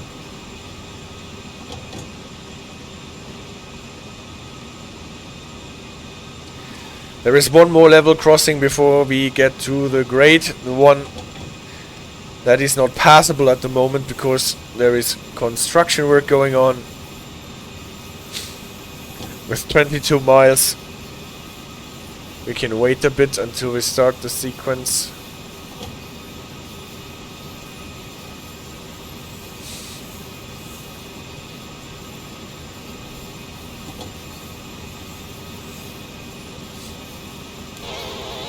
Oh, come on.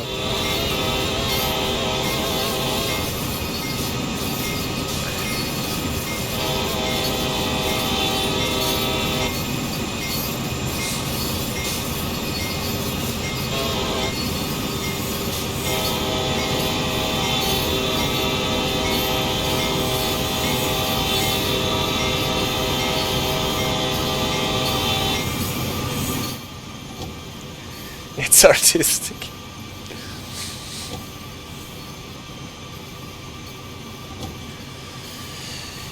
Yep. This was one of the great deeds of the unfortunately lost preservation crew. Adding all the crossing gates at Sandpatch Grade. You only have to sound the horn as long as the locos are in the crossing, I'm pretty sure. Yeah, I guess so. At least the bell you can switch off as soon as the leading loco has left the crossing, I think. What I have read in the operating rules, but this might be a thing from the Union Pacific, but most of them are quite the same.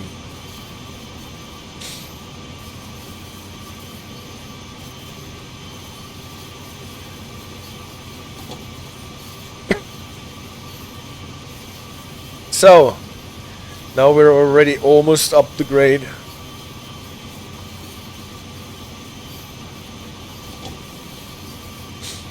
And don't forget, the signal that we got was approach medium. What is on Sandpatch Grade often used in place of an advance approach when the next signal actually is at approach.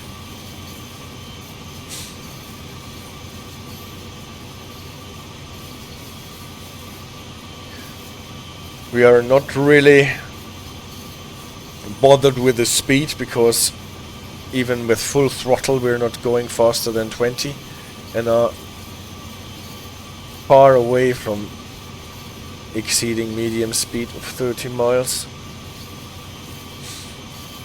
I watched a very funny Norfolk Southern video from when the rule was passed. Pocket Snickers says,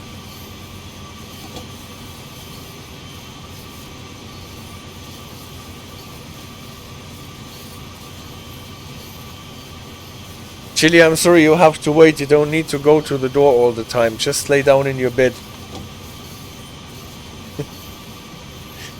The thing they made most important was that you as a driver could get sued if you didn't do it. Yeah. But that is actually a thing that you read in all the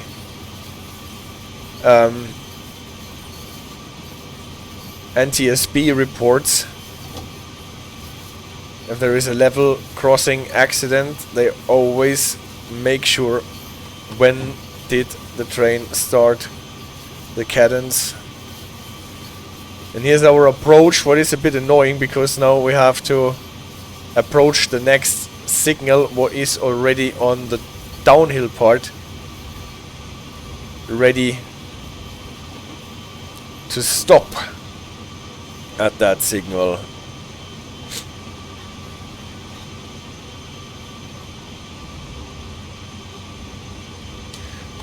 What is our weight, by the way? 5.5. With 2 locos.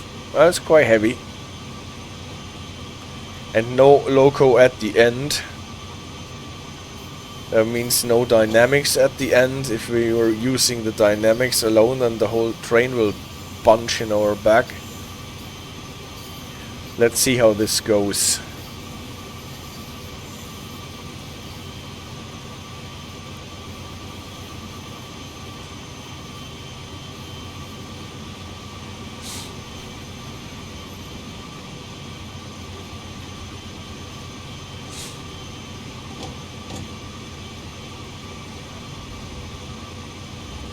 Two only at the front, yeah.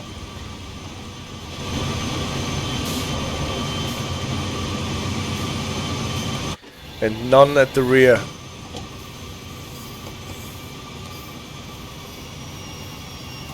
It is interesting sometimes on Sandpatch grade there are empty coal trains with 4 locos and full ones with 2 for, yeah, it's true.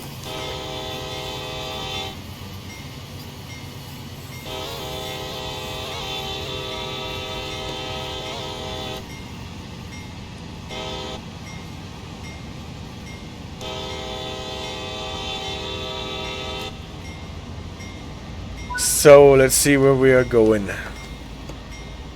When descending the grade, it's better to use the dynamic brakes with assistance from the automatic brakes if needed. Better than what? Better than not braking at all, probably. I live on a flat part of the world and I usually see 4 out front. Yeah, I guess they wouldn't run trains that we have here in the game, in the real world. When you watch videos about Sandpatch grade, they often have like 7 or 8 locomotives in the train. Better than crashing, fair enough. Okay, I apply a minimum reduction and we will see if the train is stalling with that. As long as we are in the tunnel, we are still in a quite easy gradient, but as soon as we are out, we are running in one of the heaviest parts that there are at all. And this is where we approach the next signal that we have to approach, being ready to stop. Better than crashing. Fair enough. Spectre, you are right.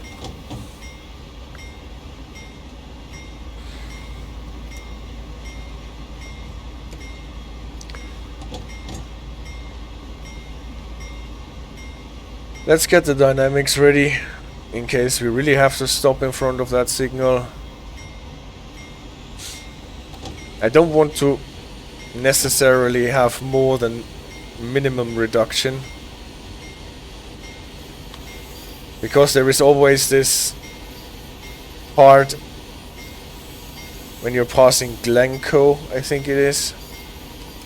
Oh, I forgot the honking for coming out of the tunnel, because I was so happy that I am allowed to turn off the bell.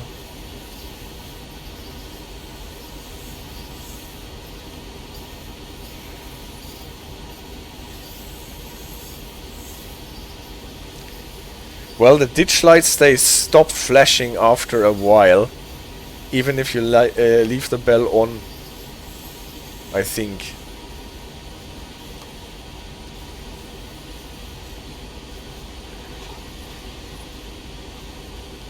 So, careful now. Be prepared to stop at the next signal that is just around the corner. We can so far only see the... No, this is not a signal at all, this is just a sign. I don't know how that would do it, yes. And here is the signal for the left track first. That only has 2 hits. Even though it is governing a switch that you can only pass with slow speed.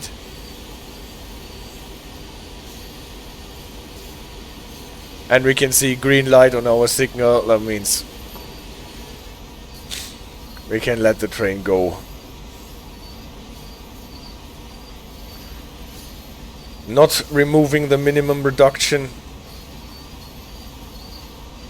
So after the 10 seconds. Interesting fact is, we had here still power was in the green, even though it was at idle when coming from the... when releasing the dynamics. After the 10 seconds have elapsed from removing the dynamics, I actually power brake a bit at this point so that the train does not stall completely. But I don't want to do a running release here.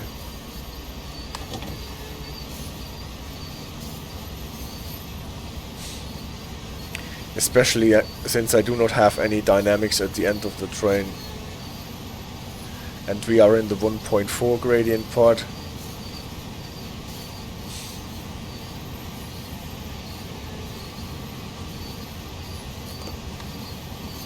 This is the thing that happens quite often in the game, that you get an approach aspect, prepare for stopping at the next signal, and then you pass a go via point, and the go via point updates all the signals, and then you don't have to stop or...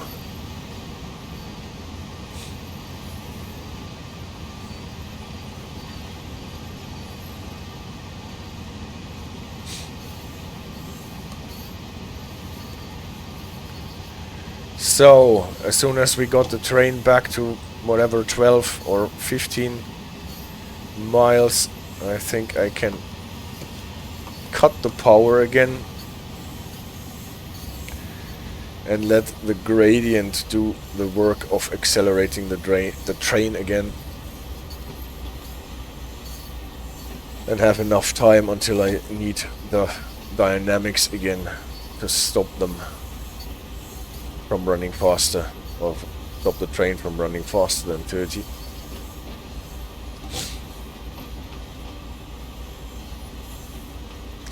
So if I pick the correct scenario, then at the end we will actually pass the CPL signals at the yard that control access to the yard at this point.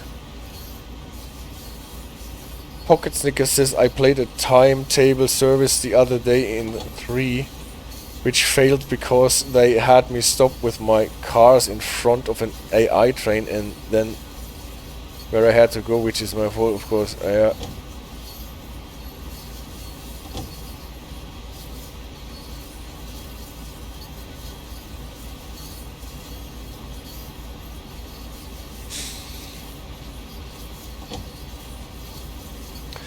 Well, sometimes I don't mind scenarios or services failing if the constellation is interesting.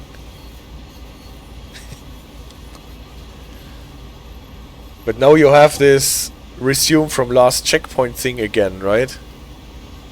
I'm always forgetting about this.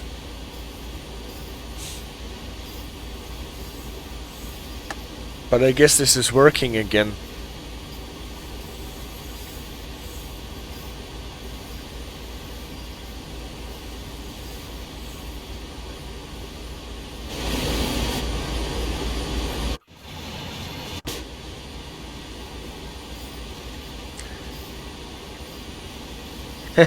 Yes.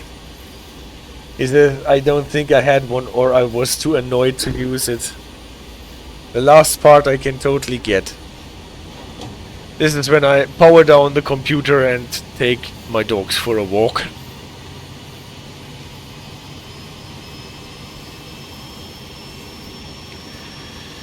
Limit is 30 here.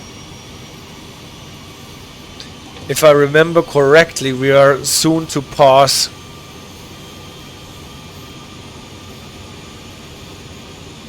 a sign allowing us to go 35. What is a bit of a trap, because shortly after that the limit drops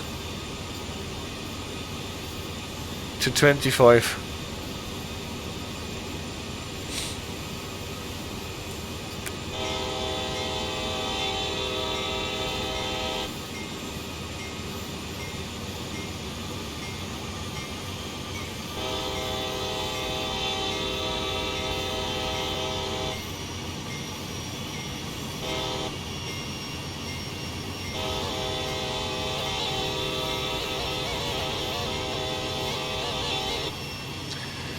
Holy moly.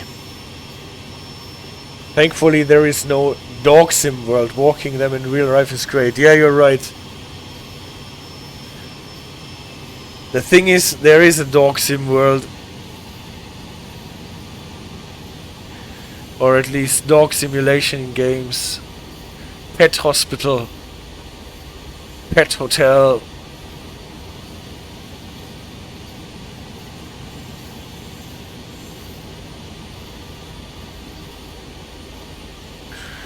But actually, I've never played them, so I don't know if it is a walking simulation with dogs as well.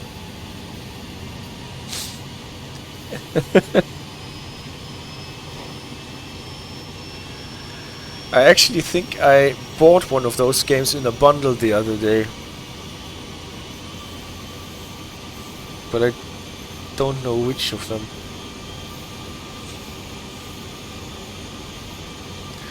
Also, it's just the dog sim world and they are the players and we just walk. That is true. Maybe it's like this. Maybe the dogs are in control, and to monitor us, they implanted themselves in dog form in our world.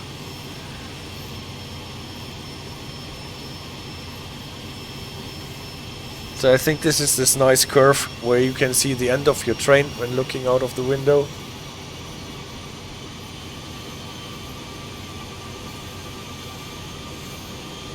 This, yeah, now we're actually past.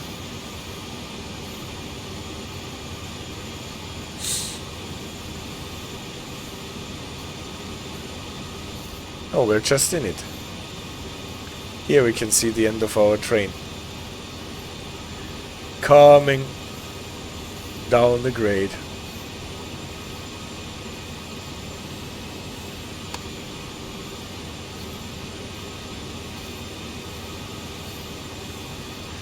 I didn't know that might have to play that again. The hunter, you can get a bloodhound that helps you track down deer. You can give it treats and play with it. I see.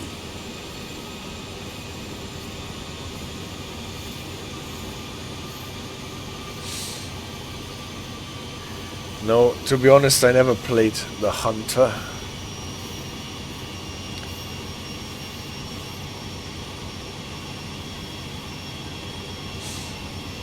Hello guys from the opposite direction with your auto-rack cars.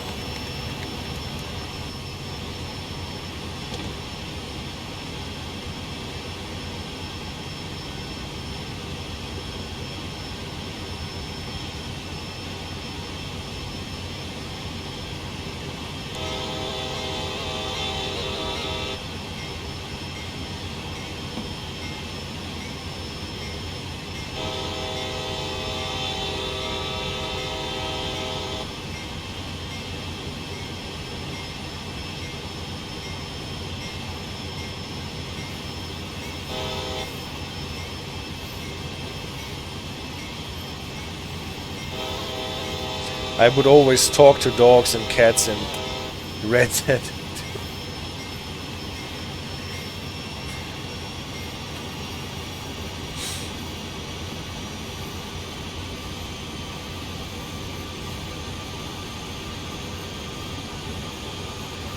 So did I miss the sign with the 35?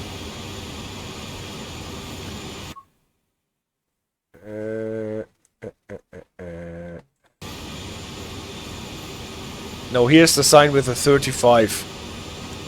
And that typically you can use as a marker to slow down to 25, because before you can actually accelerate, before your train has passed the 35 sign, there will be a sign limiting you to 25, if I remember correctly.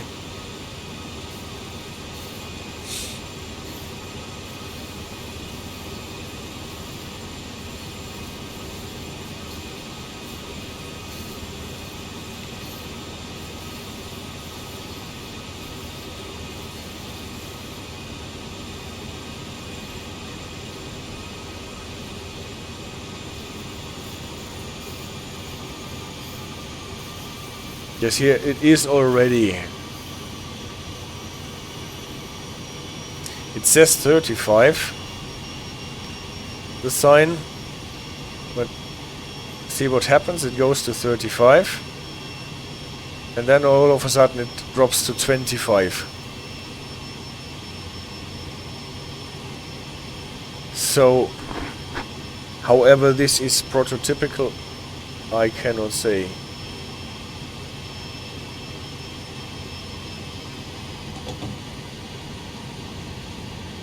Any rate, if you're looking at this, it looks as if you're approaching a 35 part, and then all of a sudden you're in a 25 part. So you need to know your grade. Route knowledge as always.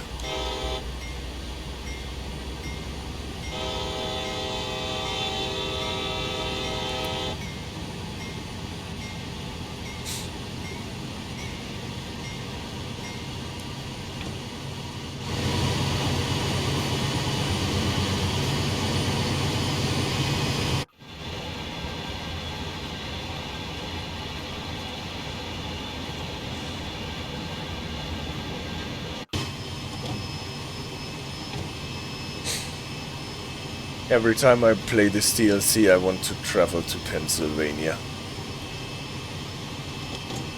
This is so beautiful.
Signals have cleared. For the mountains you might like it better, but northern Germany reminded me more of Wisconsin.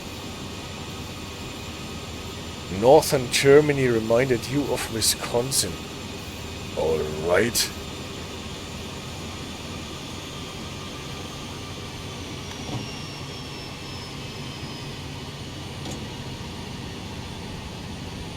Which is maybe not the best way to choose a vacation spot. Probably.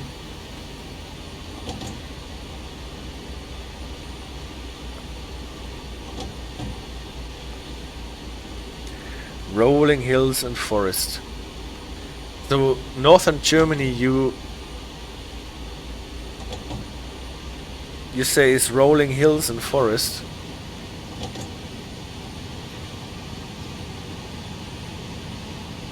For me, northern Germany is like flat green land with a lot of horses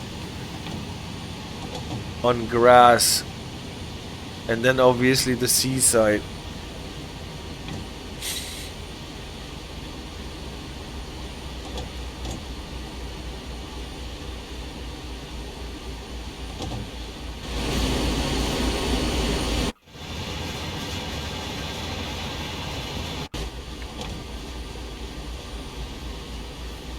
No hills. You can see on Friday who comes to visit you on Saturday.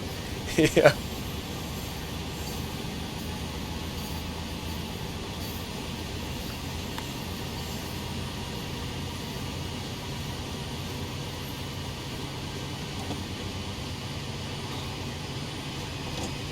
Well, but this is always a bit of a perspective thing.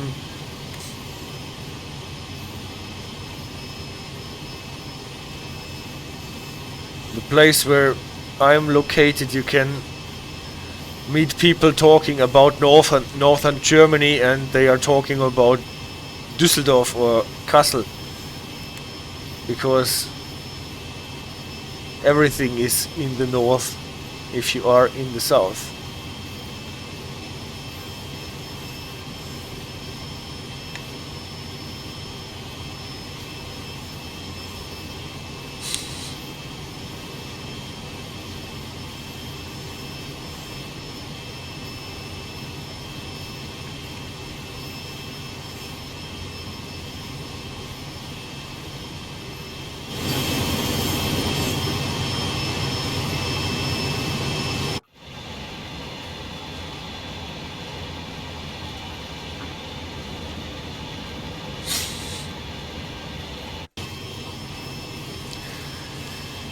Yeah, but the thing is, there are so many beautiful spots in this world.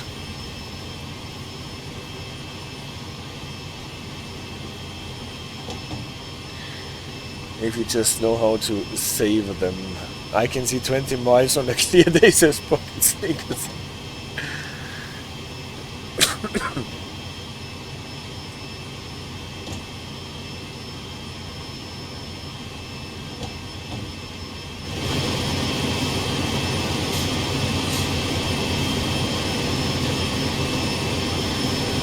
So, this siding to the left is always a marker that we are getting closer to the Glencoe area, where the gradient lessens significantly. There will be a bend to the left, a bend to the right, and then we are actually getting to Foley Overlook, where will be another bend to the left before we get to the Force Cut tunnel. If the ground comes up more than 50 feet, it's a hill.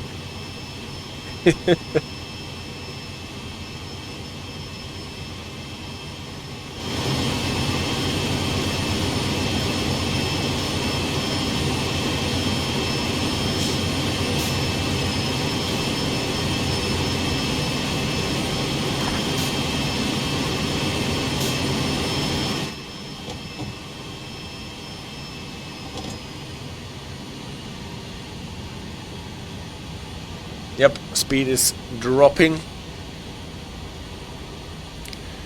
so I can lessen the dynamics a bit. And still I do not want to remove the minimal application of the automatic brakes.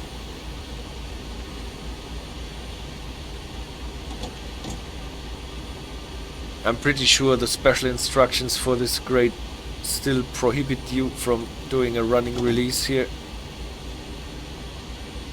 I think I've read special instructions that allow you to power brake you through this area if necessary.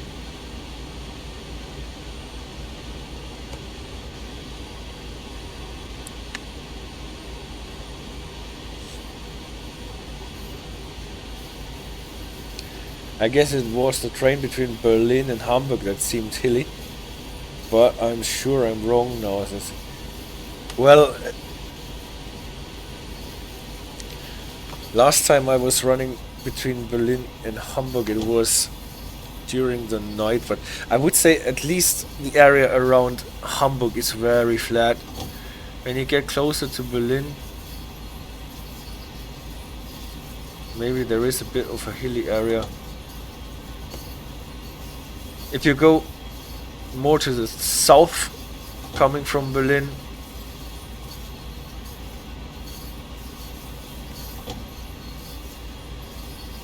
you will find a lot of areas with hilly and forest, but this is more like Mitteldeutschland.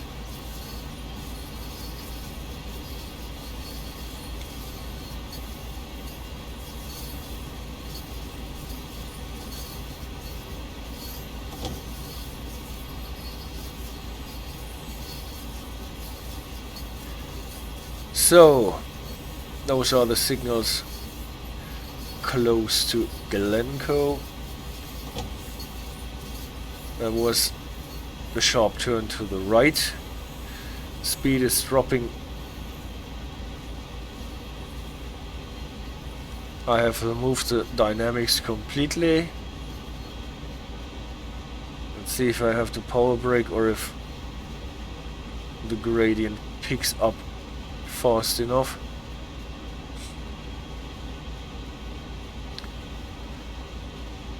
I guess if it is getting slower than 15, I will have to power brake a bit. 35 is announced, but it's also not entirely true. There is not a 35 limit when you get closer, not even after we have passed the sign completely.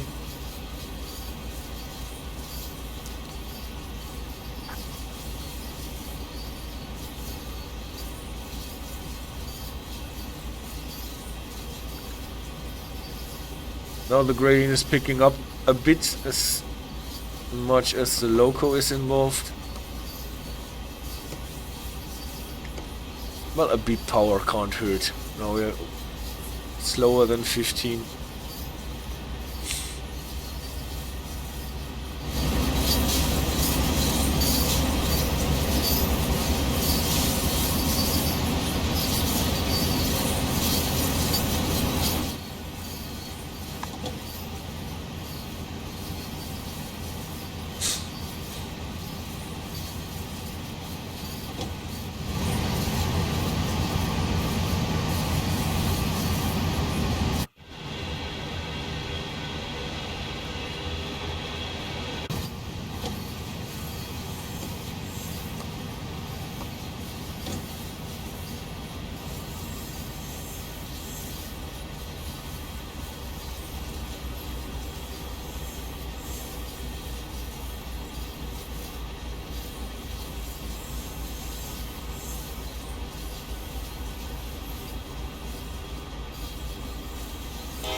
Aha, the horn fixed itself.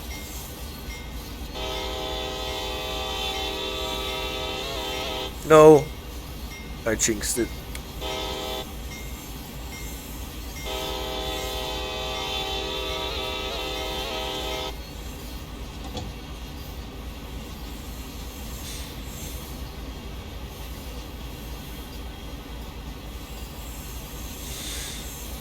So now we are running up towards Foley Overlook.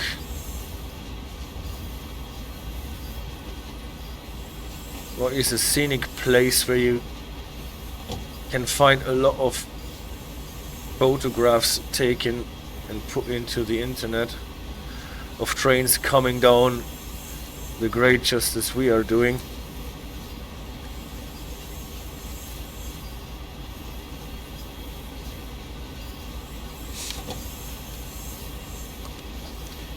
For how much they talk about US players whining about the horns and the time they've spent fixing it, it's so funny that it still doesn't. Just true. Well, the horns.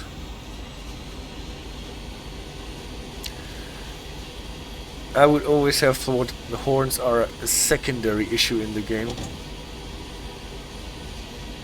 But horns are important everywhere. You can read. So this is not Foley Overlook yet, as if I remember correctly, but the next bend it is.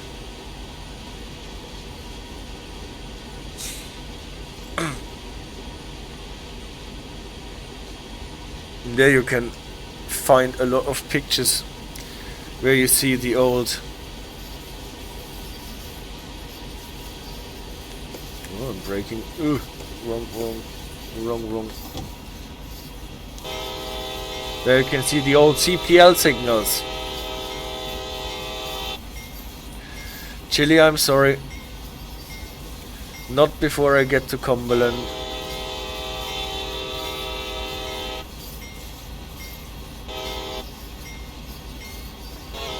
I get it, but it's crazy to me when they would talk about we sent a team to the US to record and half the DLC was totally broken. Well,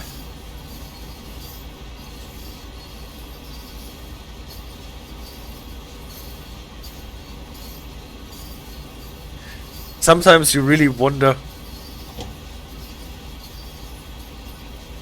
But on the other hand, I've never tried to run a company that makes a computer game of that kind. So hard to say.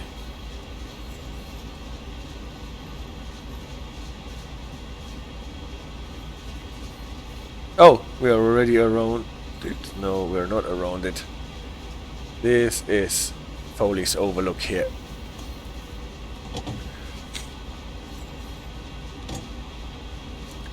Not to be one of those people, I'm content with the game and not asking you to badmouth it. You are absolutely right. Yeah, but nevertheless, sometimes you think like, seriously? You're sending people around the world to record the real trains and spend so much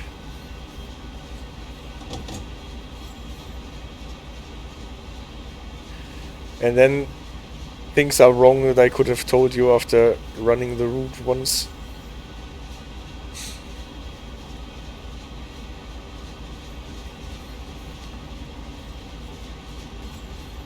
But you always have to say it is an amazing effort, this game.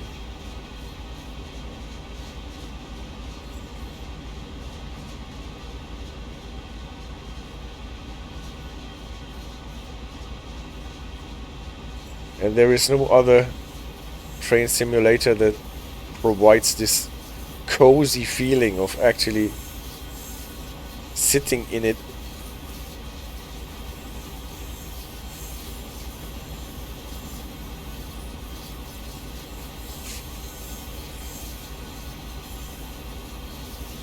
And feeling the trains and the DLC. Like, for example, feeling that we're still not really picking up speed here. I guess beyond Foley Overlook we will get more gradient back. I think what they really have gotten right is the camera and the walking around. The walking around is great. What I really love is that you can walk around on your train. And another thing what they really got right, in my opinion, is that when operating the controls with the keyboard, it actually feels like there is a resistance and not every switch feels the same when switching it. Connected with the sounds. That is something that I'm missing on some other train simulators like Simrail, for example, where it's also a really great effort. But you don't have this haptic feeling.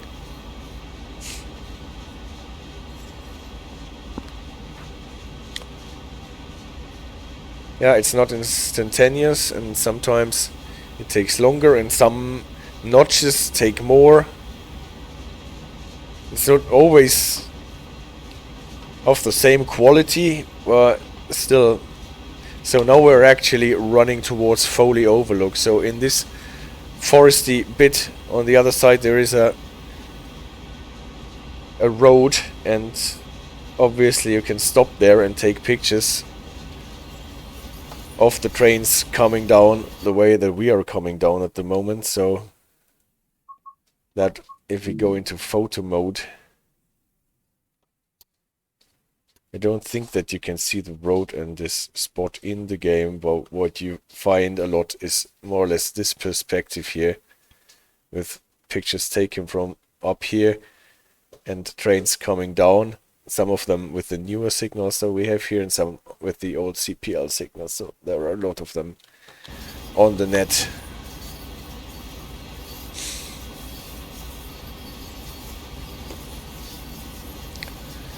And now my train should actually pick up some more speed.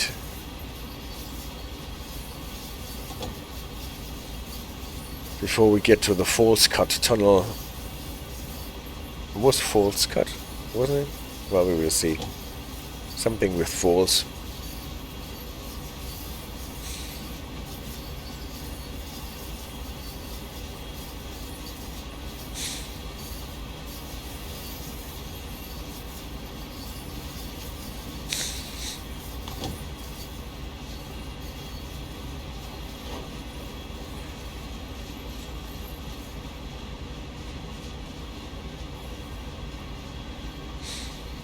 Yeah. We're picking up the speed. We are allowed to go 30 and this will stay.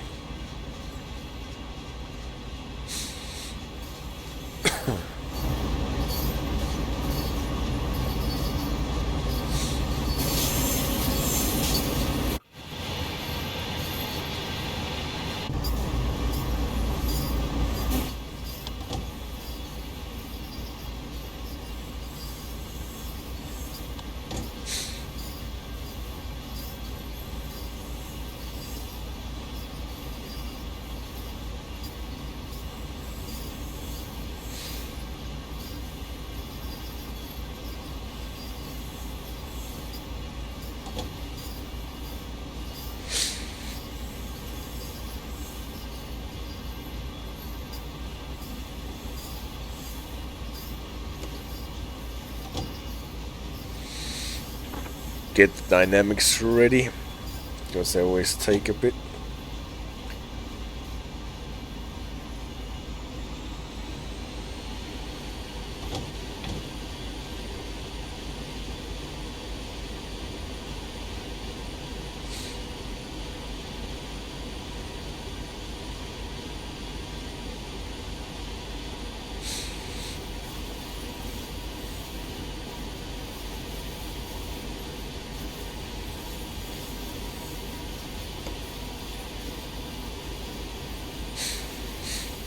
And here we are.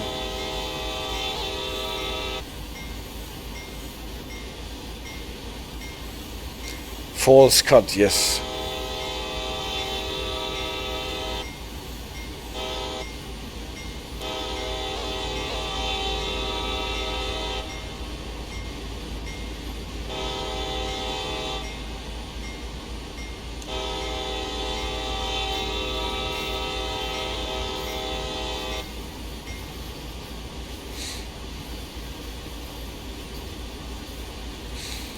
So I know the gradient is back. I think I remember seeing that the supposed 10-second spin up time was wrong. Is that so? How would it be wrong? Is it too short or too long or not used? At any rate. Because this locomotive still has this notice. No, this not one. This is a different one. I saw it somewhere. I know I saw it on the AC 4400. That has still this sign telling you to wait 10 seconds. Too long and not protocol. I see. I've read it in some operating manuals though, at least on older locomotives.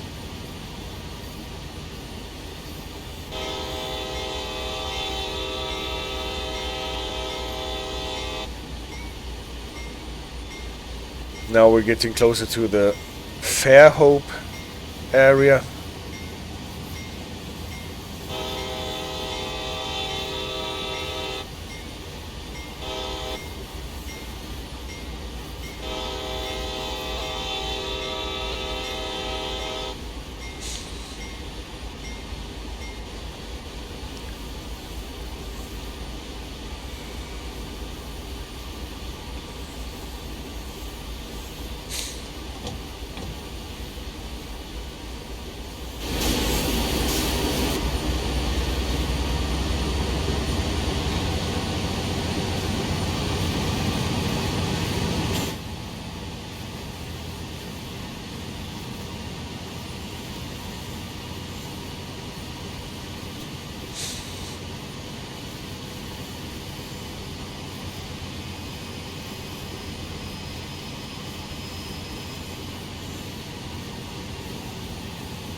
soon we will get to this point where there is this house in this great scenic place between the railroad and the abyss.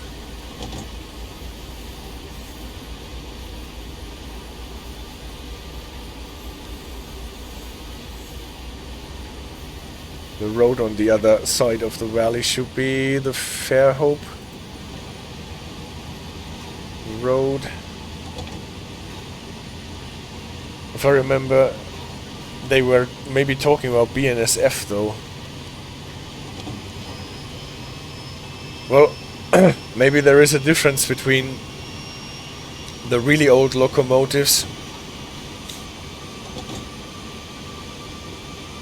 and the newer ones, where you can do it without the 10 seconds spin up. In the older manuals you can read that you have to do it because you gotta make sure that your magnets are really changed around properly with their polarity and not to damage your locomotive.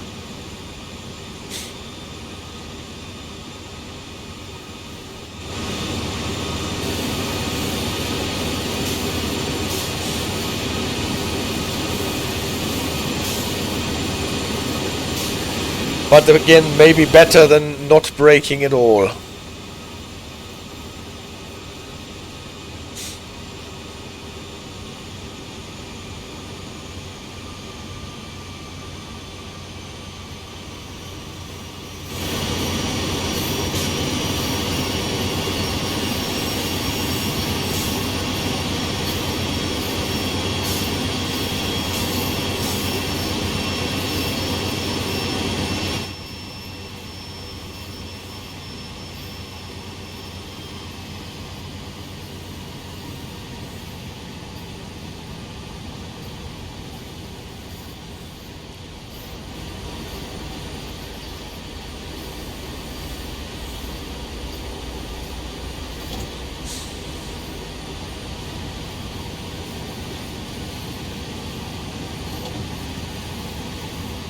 No braking is a tradition of Cajon Pass.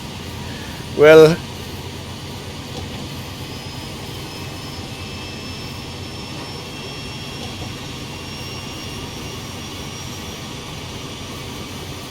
if you say Cajon Pass, then I always have to think of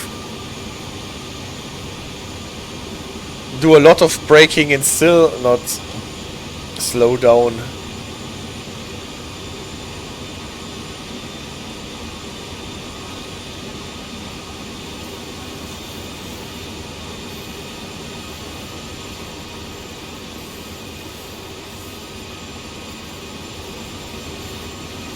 Yeah, this house is what I was talking about. This is a great spot to have your house.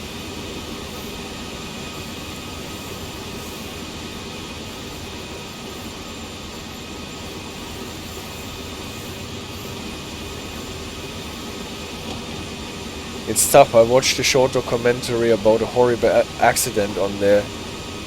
It's no, it's tough, you say. A short documentary about a horrible accident, the San Bernardino Duffy Street incident. Afterwards they decided it would be a good idea to declare the weight of the trains, yes. I was talking about this incident in the video about the emergency brake equipment. And I read the NTSB report for that.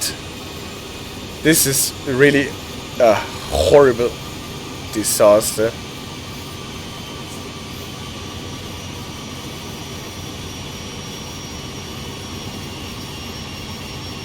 But they braked a lot. They even kicked in the emergency brakes, and all it did was melting the wheels and the brake equipment. And afterwards they decided it is not so great to have the dispatcher guess the weight of the train. An educated guess is sometimes not good enough. I have a signal.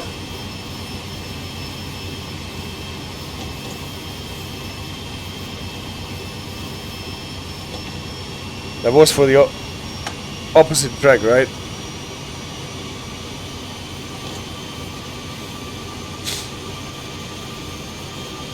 That would have come out of the blue a bit.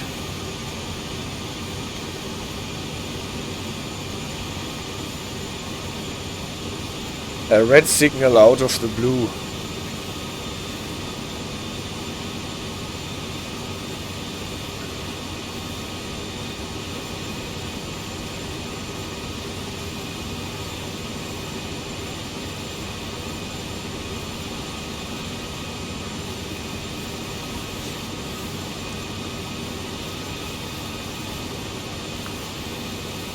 So,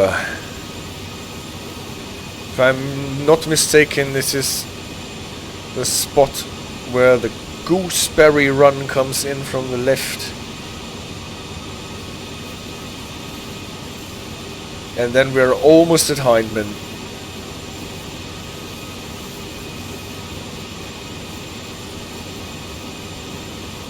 One more signal, I guess.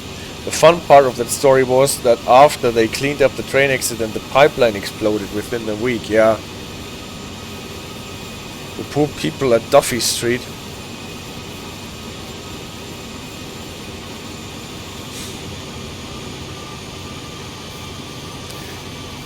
What I found interesting actually was that the NTSB more or less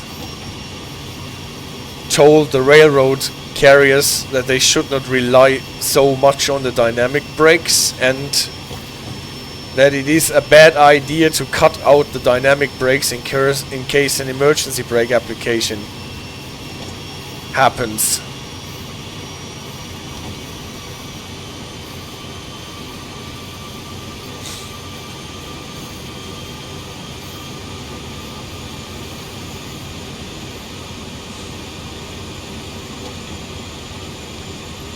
But that was really a story about what more can go wrong.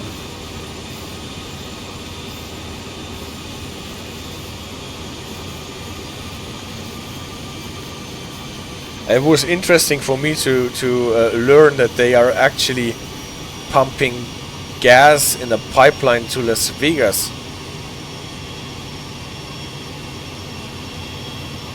Over Cajon Pass, as it seems.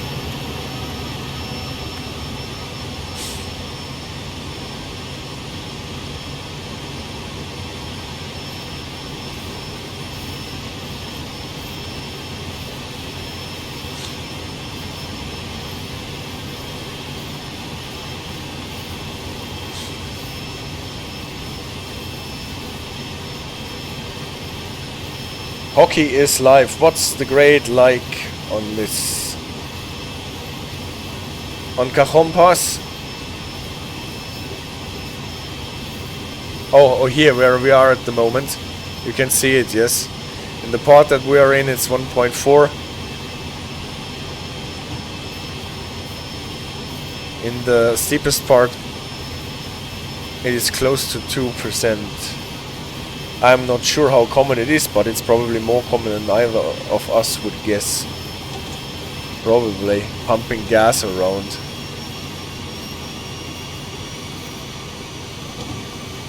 Right, here's the siding on the left that is already announcing the Hyndman area.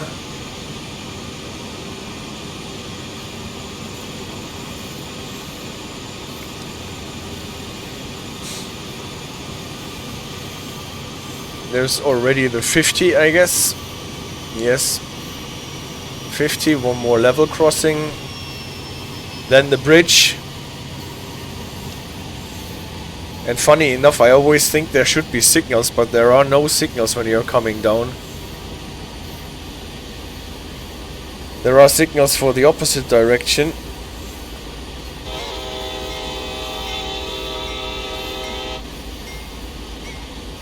but not for coming down.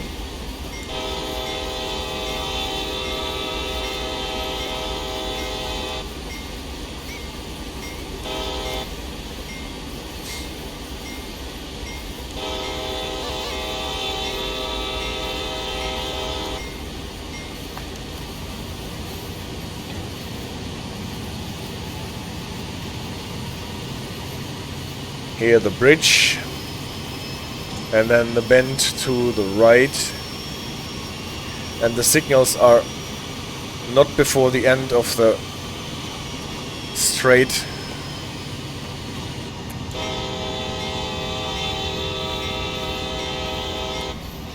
So, and now we can accelerate to 50.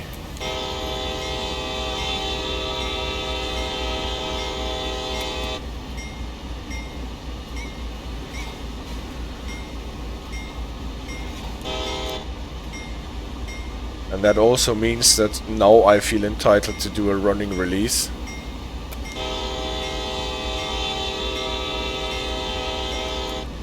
What type of train am I running? Hockey is live. It is a coal train with 40 cars loaded, coal cars, and 2 Dash-8 locomotives at the front, no locomotives at the end.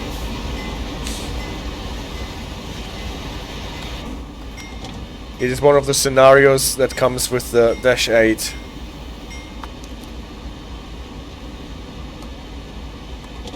When releasing the brakes in a running release, I found it more convenient to release the dynamics first and then the automatic brakes. If you do it the other way around, you will always at a certain point have your cars hit your back. A short little train, yeah.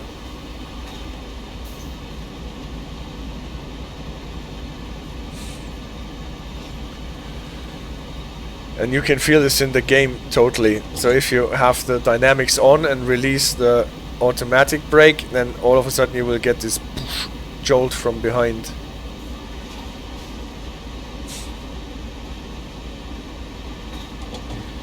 Here are the signals that I promised. They are green. And we will have a 50 limit until we get closer to Ellerslie.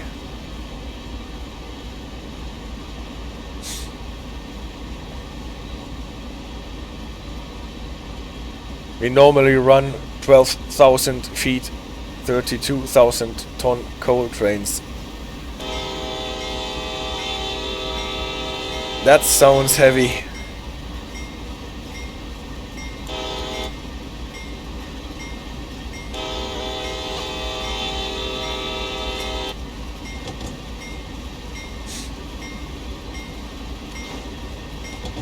So you say you run them in real life or you run them in a different game?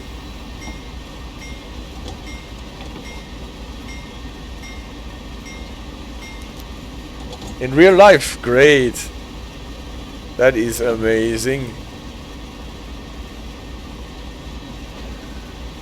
Yeah, I don't think I have seen a 32,000 ton train in the game here. Ever.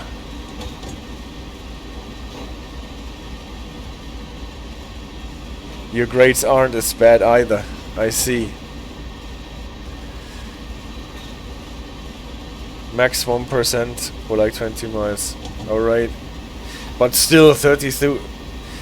Those are trains that, well, in Europe would in many places start in one country and end in the other.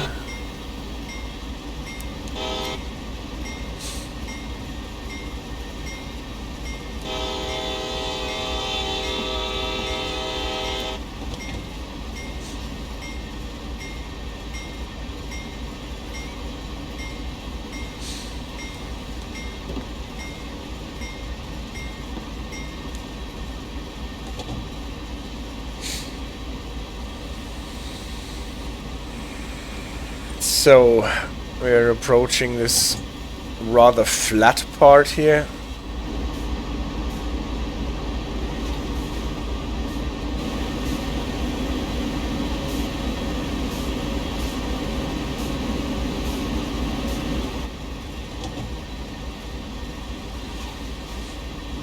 Must be a crazy feeling anyway, running a 32,000 ton train.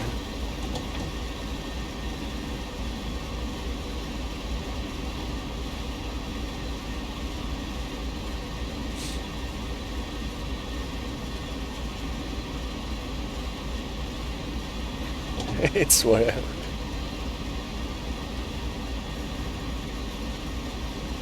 Takes forever to get up to speed, I guess.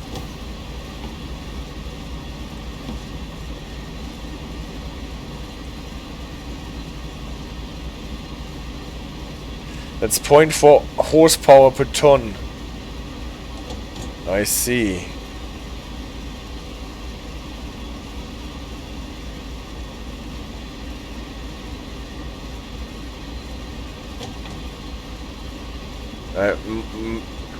At some point in time I have to do the calculation for the train in the game here. How much horsepower per ton we have on the formations that we're running here.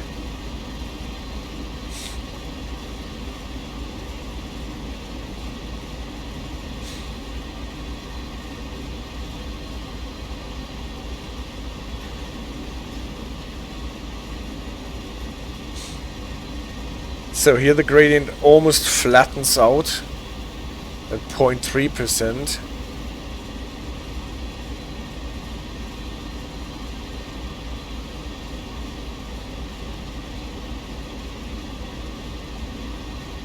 Yes, the Dash-8s are usually 4,000 horsepower.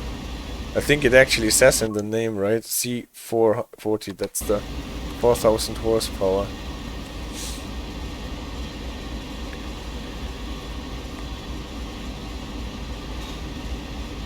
So what do we have here? 5.5 horsepower per ton. So we have 8,000. Oh, we have much more than 0.4 then.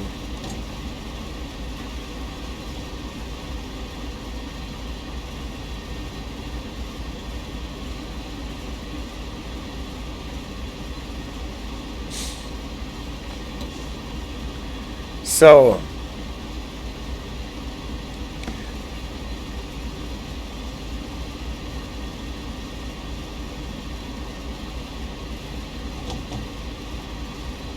that's a pretty good train compared to the ones we run, yeah, I guess so.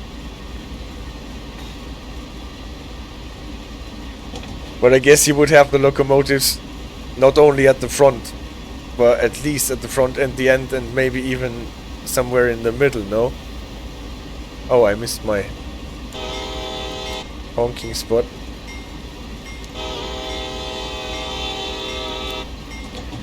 One for the coal trains, I see.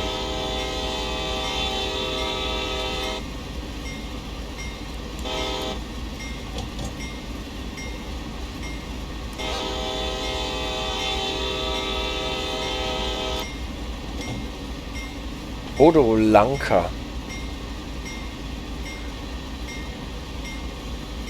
I will have to look this up.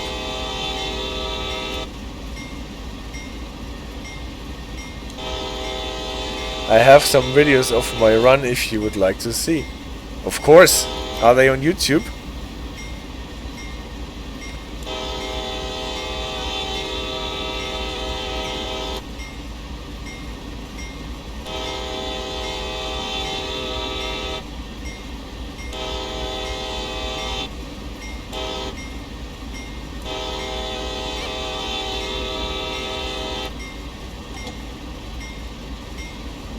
But unlisted, I see. But you can send a link. That would be really interesting to see some real life runs.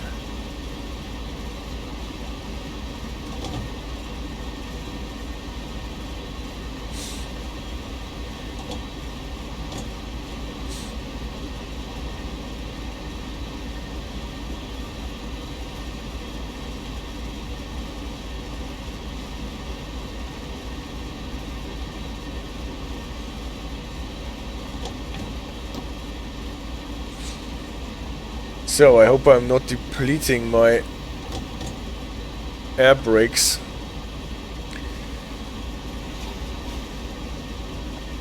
But judging from experience, it should work.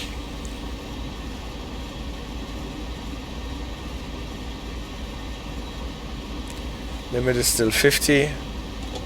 Grade is lessening. We're getting closer to the reduction to 35.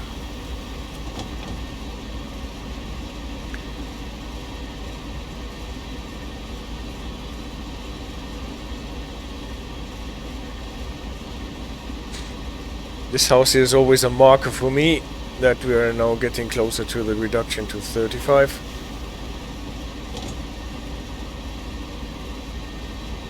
We will have 1, 2, 3 level crossings, and at the third one I might want to start slowing down.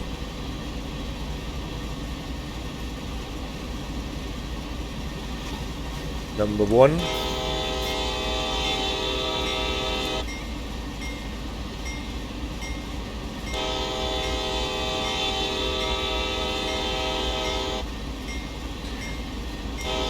If you're okay with it, you can post it here.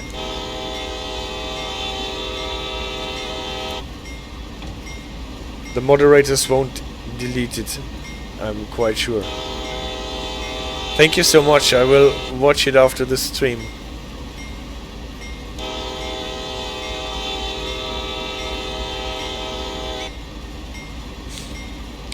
Number 2.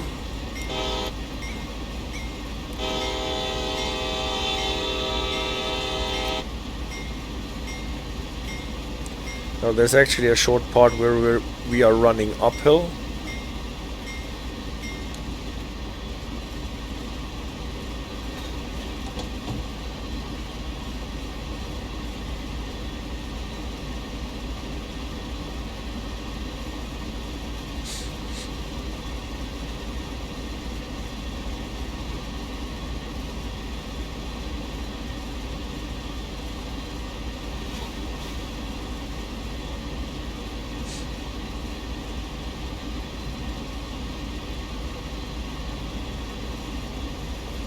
But we're still accelerating.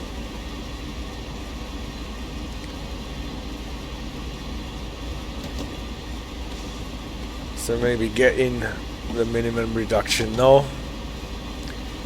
Always bail off.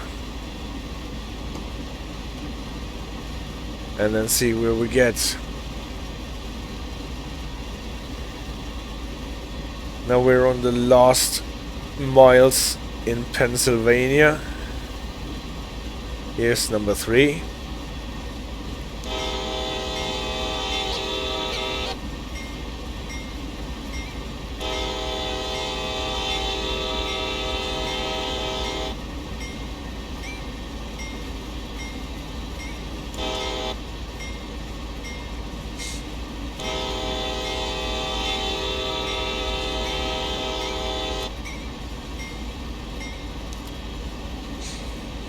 And at the end of this straight we should be down to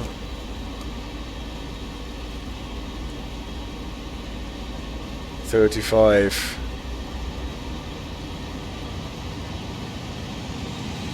I'm a bit late, this is why I'm pumping in the dynamics so harshly.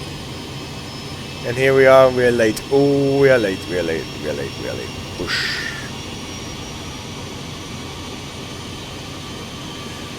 And now we are passing over from Pennsylvania to Maryland.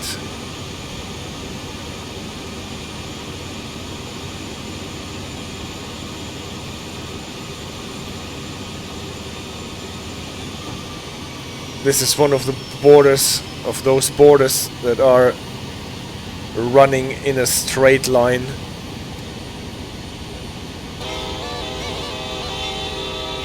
Oh, come on.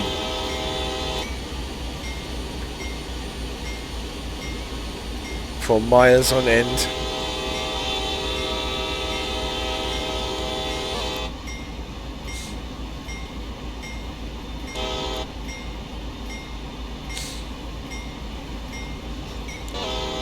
So at the moment, the tip of our train is in Maryland, the end is still in Pennsylvania.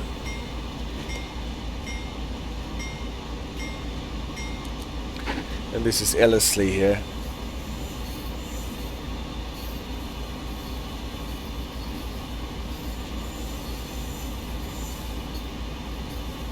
There will be a reduction to 25 at the foot of the next decline.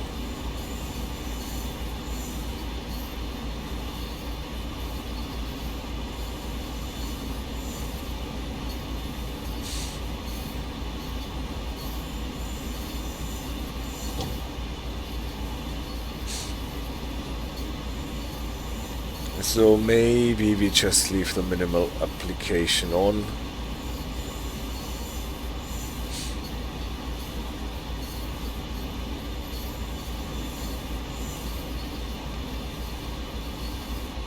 If we don't stall here.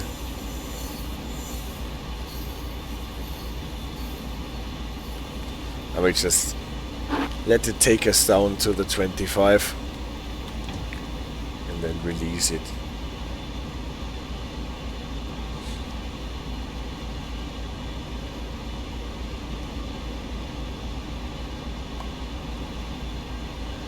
And then we are almost in Cumberland.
Here's the 25.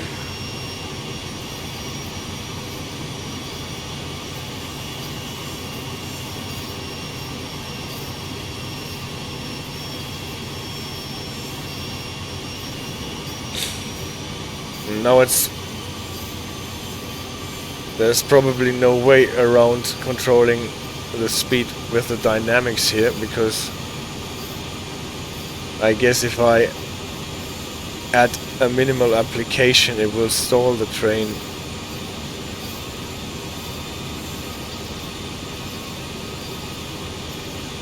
At the same time, this results in bunching the train behind us.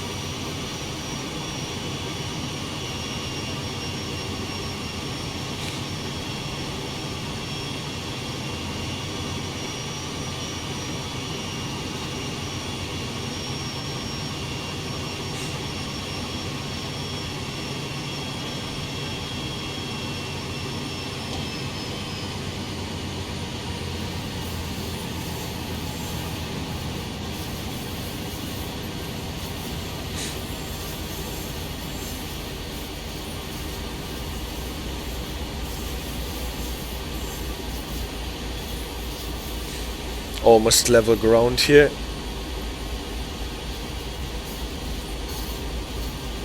And we're going through this narrow valley.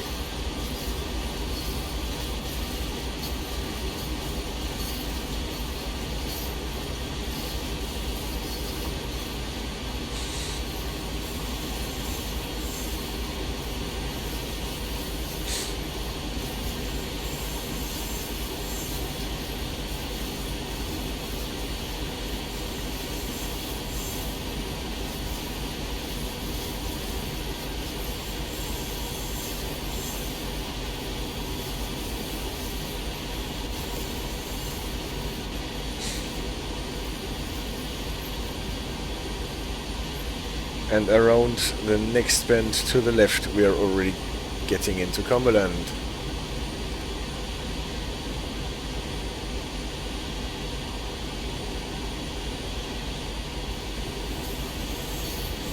And we're only 3 hours in the stream.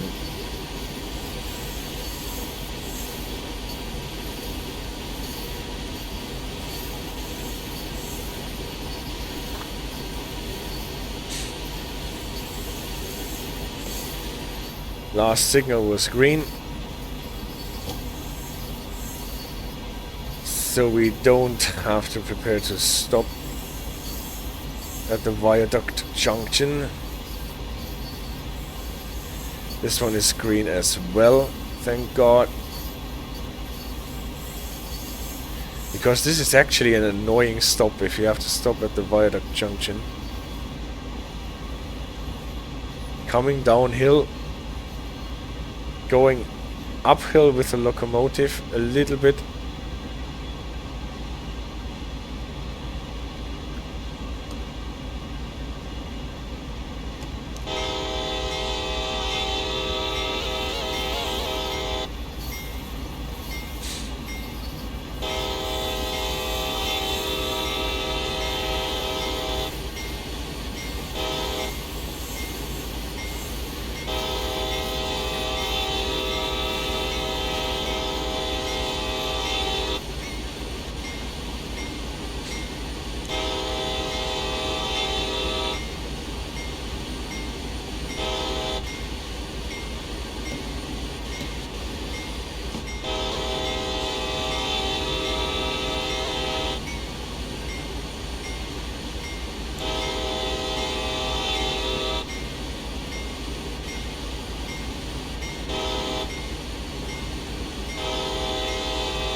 It's rare that we get a green here, but it is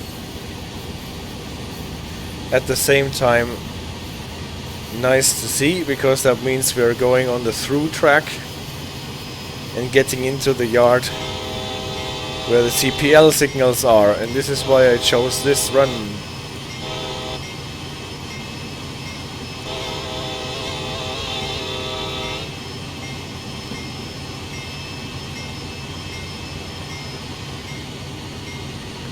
So, and now we're going uphill again and have to be at 15 at the bridge.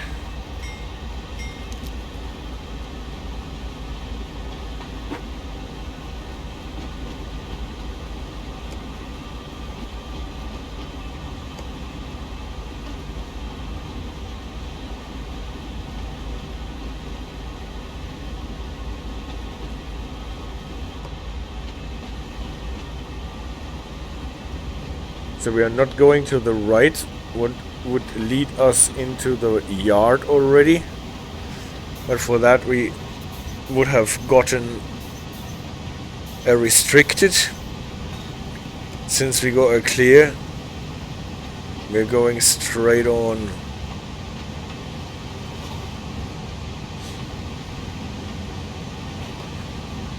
We actually need some power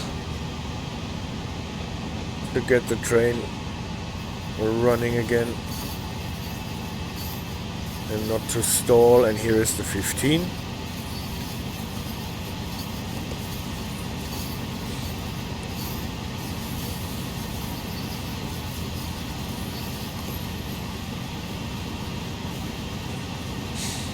Now we're passing the Cumberland area. That's what I wanted to say.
Here it is going downhill again.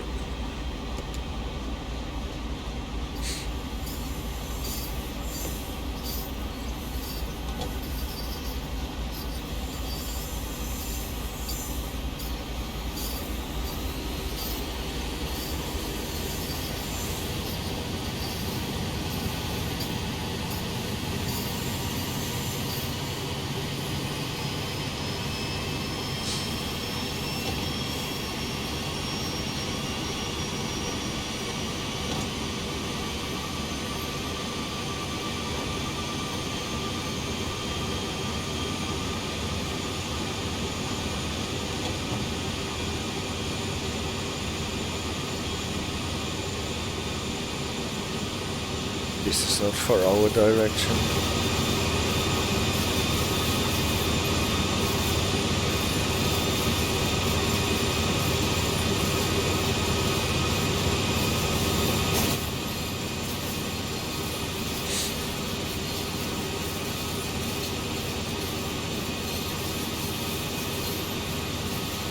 So limit increases to 35 after the train has passed the sign, obviously.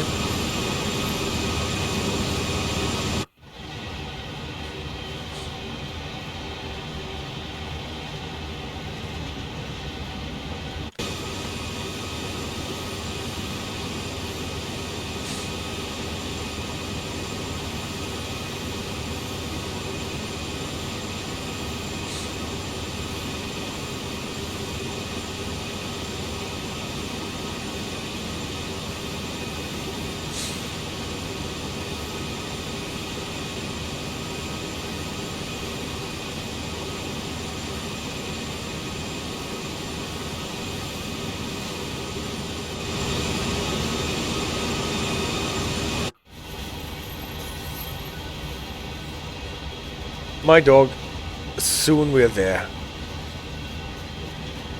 We have already passed Cumberland Station. Just get the train on the yard and then we're done.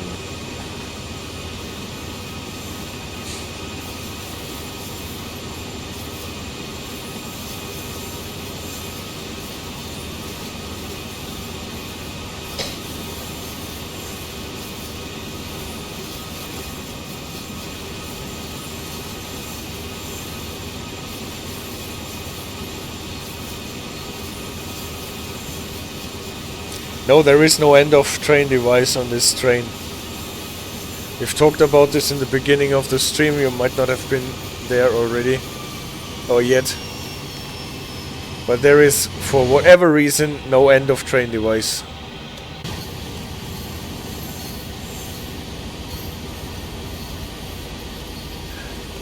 What is not so bad because our head of train device is not working anyway on this locomotive.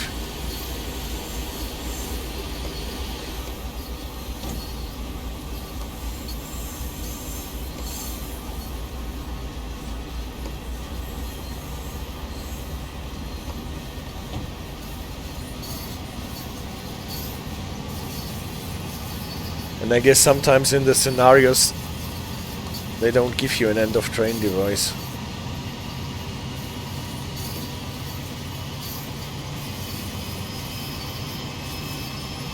In timetable mode you almost always get an end of train device, even if you have locomotives at the end of the train.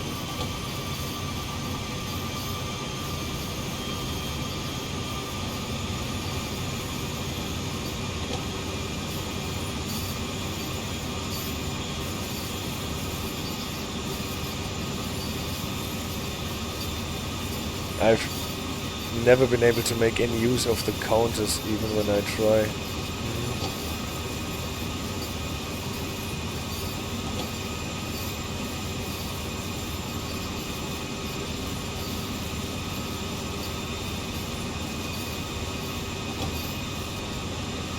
Yeah, that's true. The train length counters here never works for me either. So, yellow over red over green. is that version of the approach slow.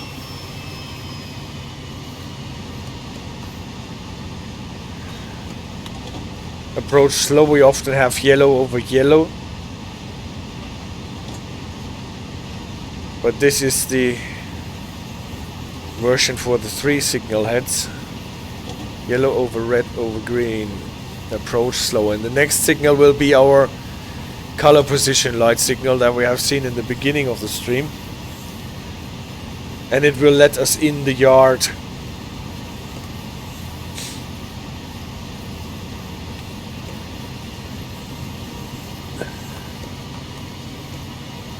We can't go faster than medium speed because of the approach. So we can't make use of the 50 limit that is coming here. But we can let the train roll. And after the next bend to the right, we should already see the white lights for the restricting aspect on the CPL signal.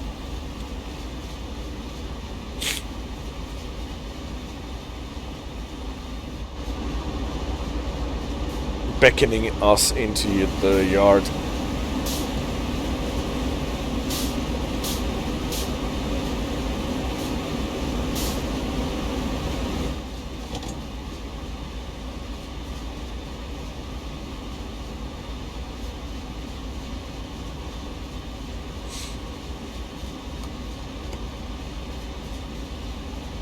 I got to do some speed control.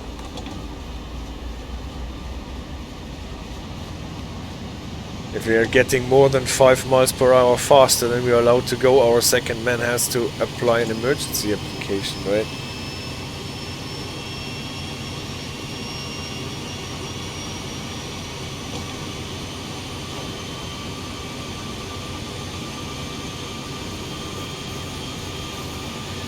So, and there they are already, the lunar whites.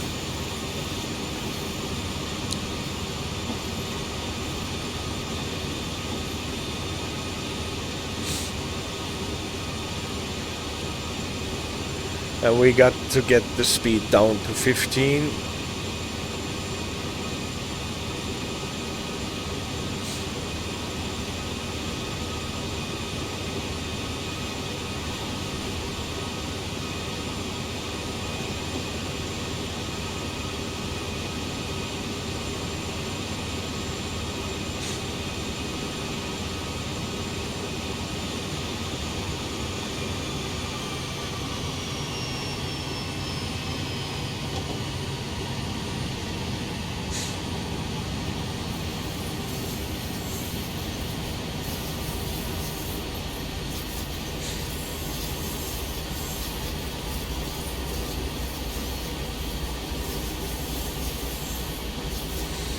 So, no orbitals, neither on the stop nor on the restricting.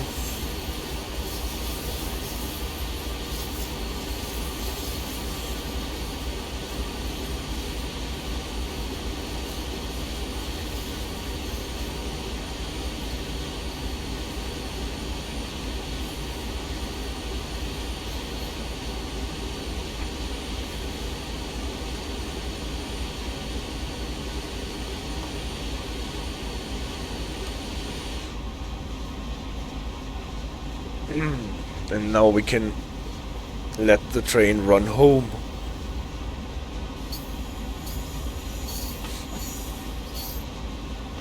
$5,000 feet to go. We need to get the train over this very, very minute incline. And then on the hump yard, where the ground will be falling a bit. Otherwise, it would not be much of a hump yard.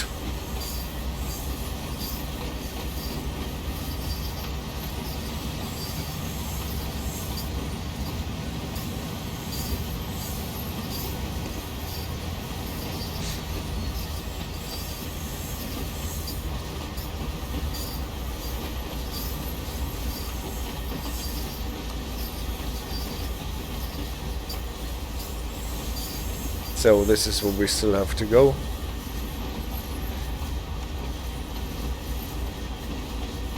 Fortunately, they already set all the switches.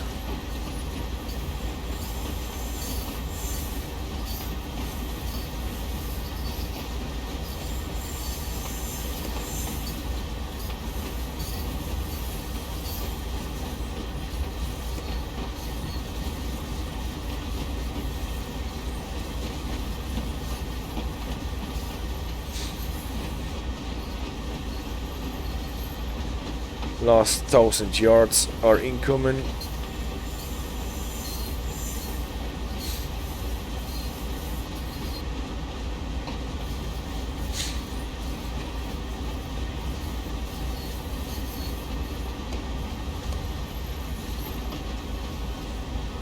Actually, we're still in the part where the ground is going uphill a bit.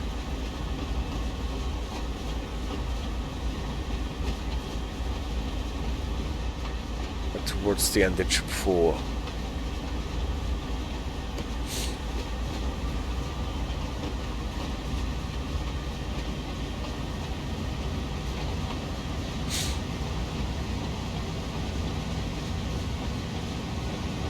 And we will see how close they want us to the red signal at the end.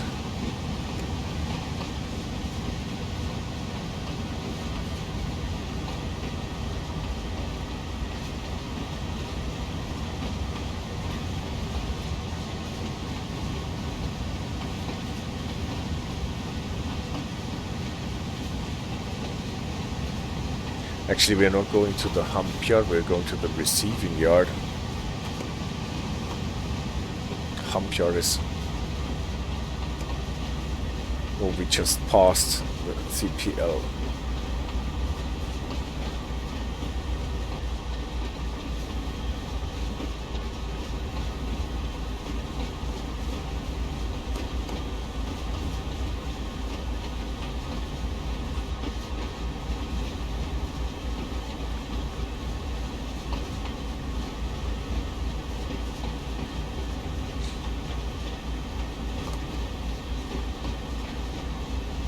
So let's see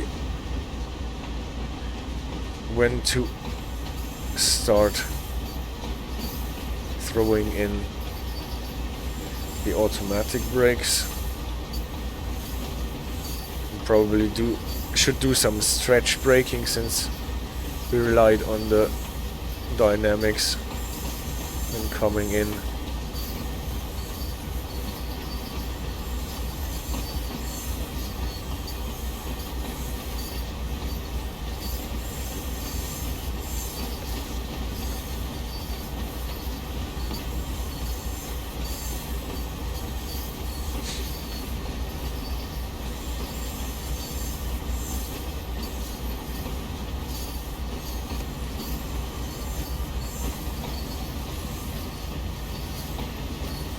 Are we losing too much speed?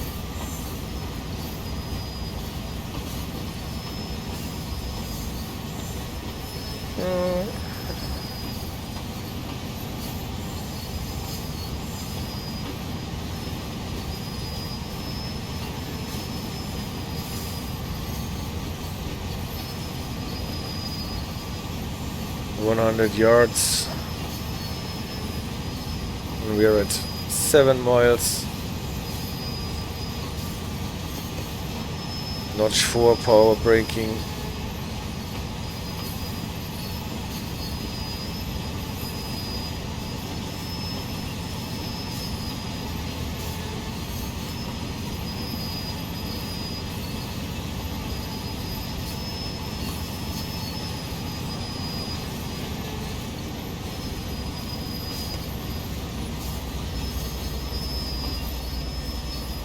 Nine, go on.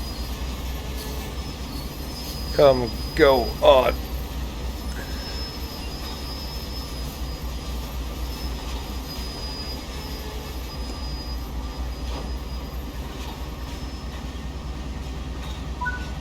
Well, almost. 499.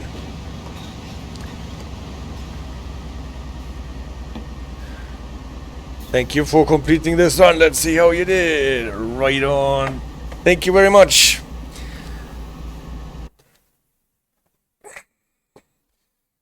A nice long scenario up and down the grade, and then one of the rare services that allow you to go on the through tracks and come in at the CPLs. That was my rather long stream about the Baltimore and Ohio Railroad color position lights and what is left of them on Sandpatch grade in Transam World 4, and then this nice scenario on the Dash-8 from the coal mine at Garret, or the siding at Garret, over Sandpatch grade to Cumberland Yard. Thanks guys for staying with me so long all the time. Thank you for your input. Pocket Snickers, Arrogant, CD Radar, you have left most probably again, and Hockey is Live. I will definitely watch your run to see some real life train action. This will be extremely interesting. AJ is still away. Great. Thank you for moderating. Thank you for staying with me. Have a good time. Take care. Bye bye.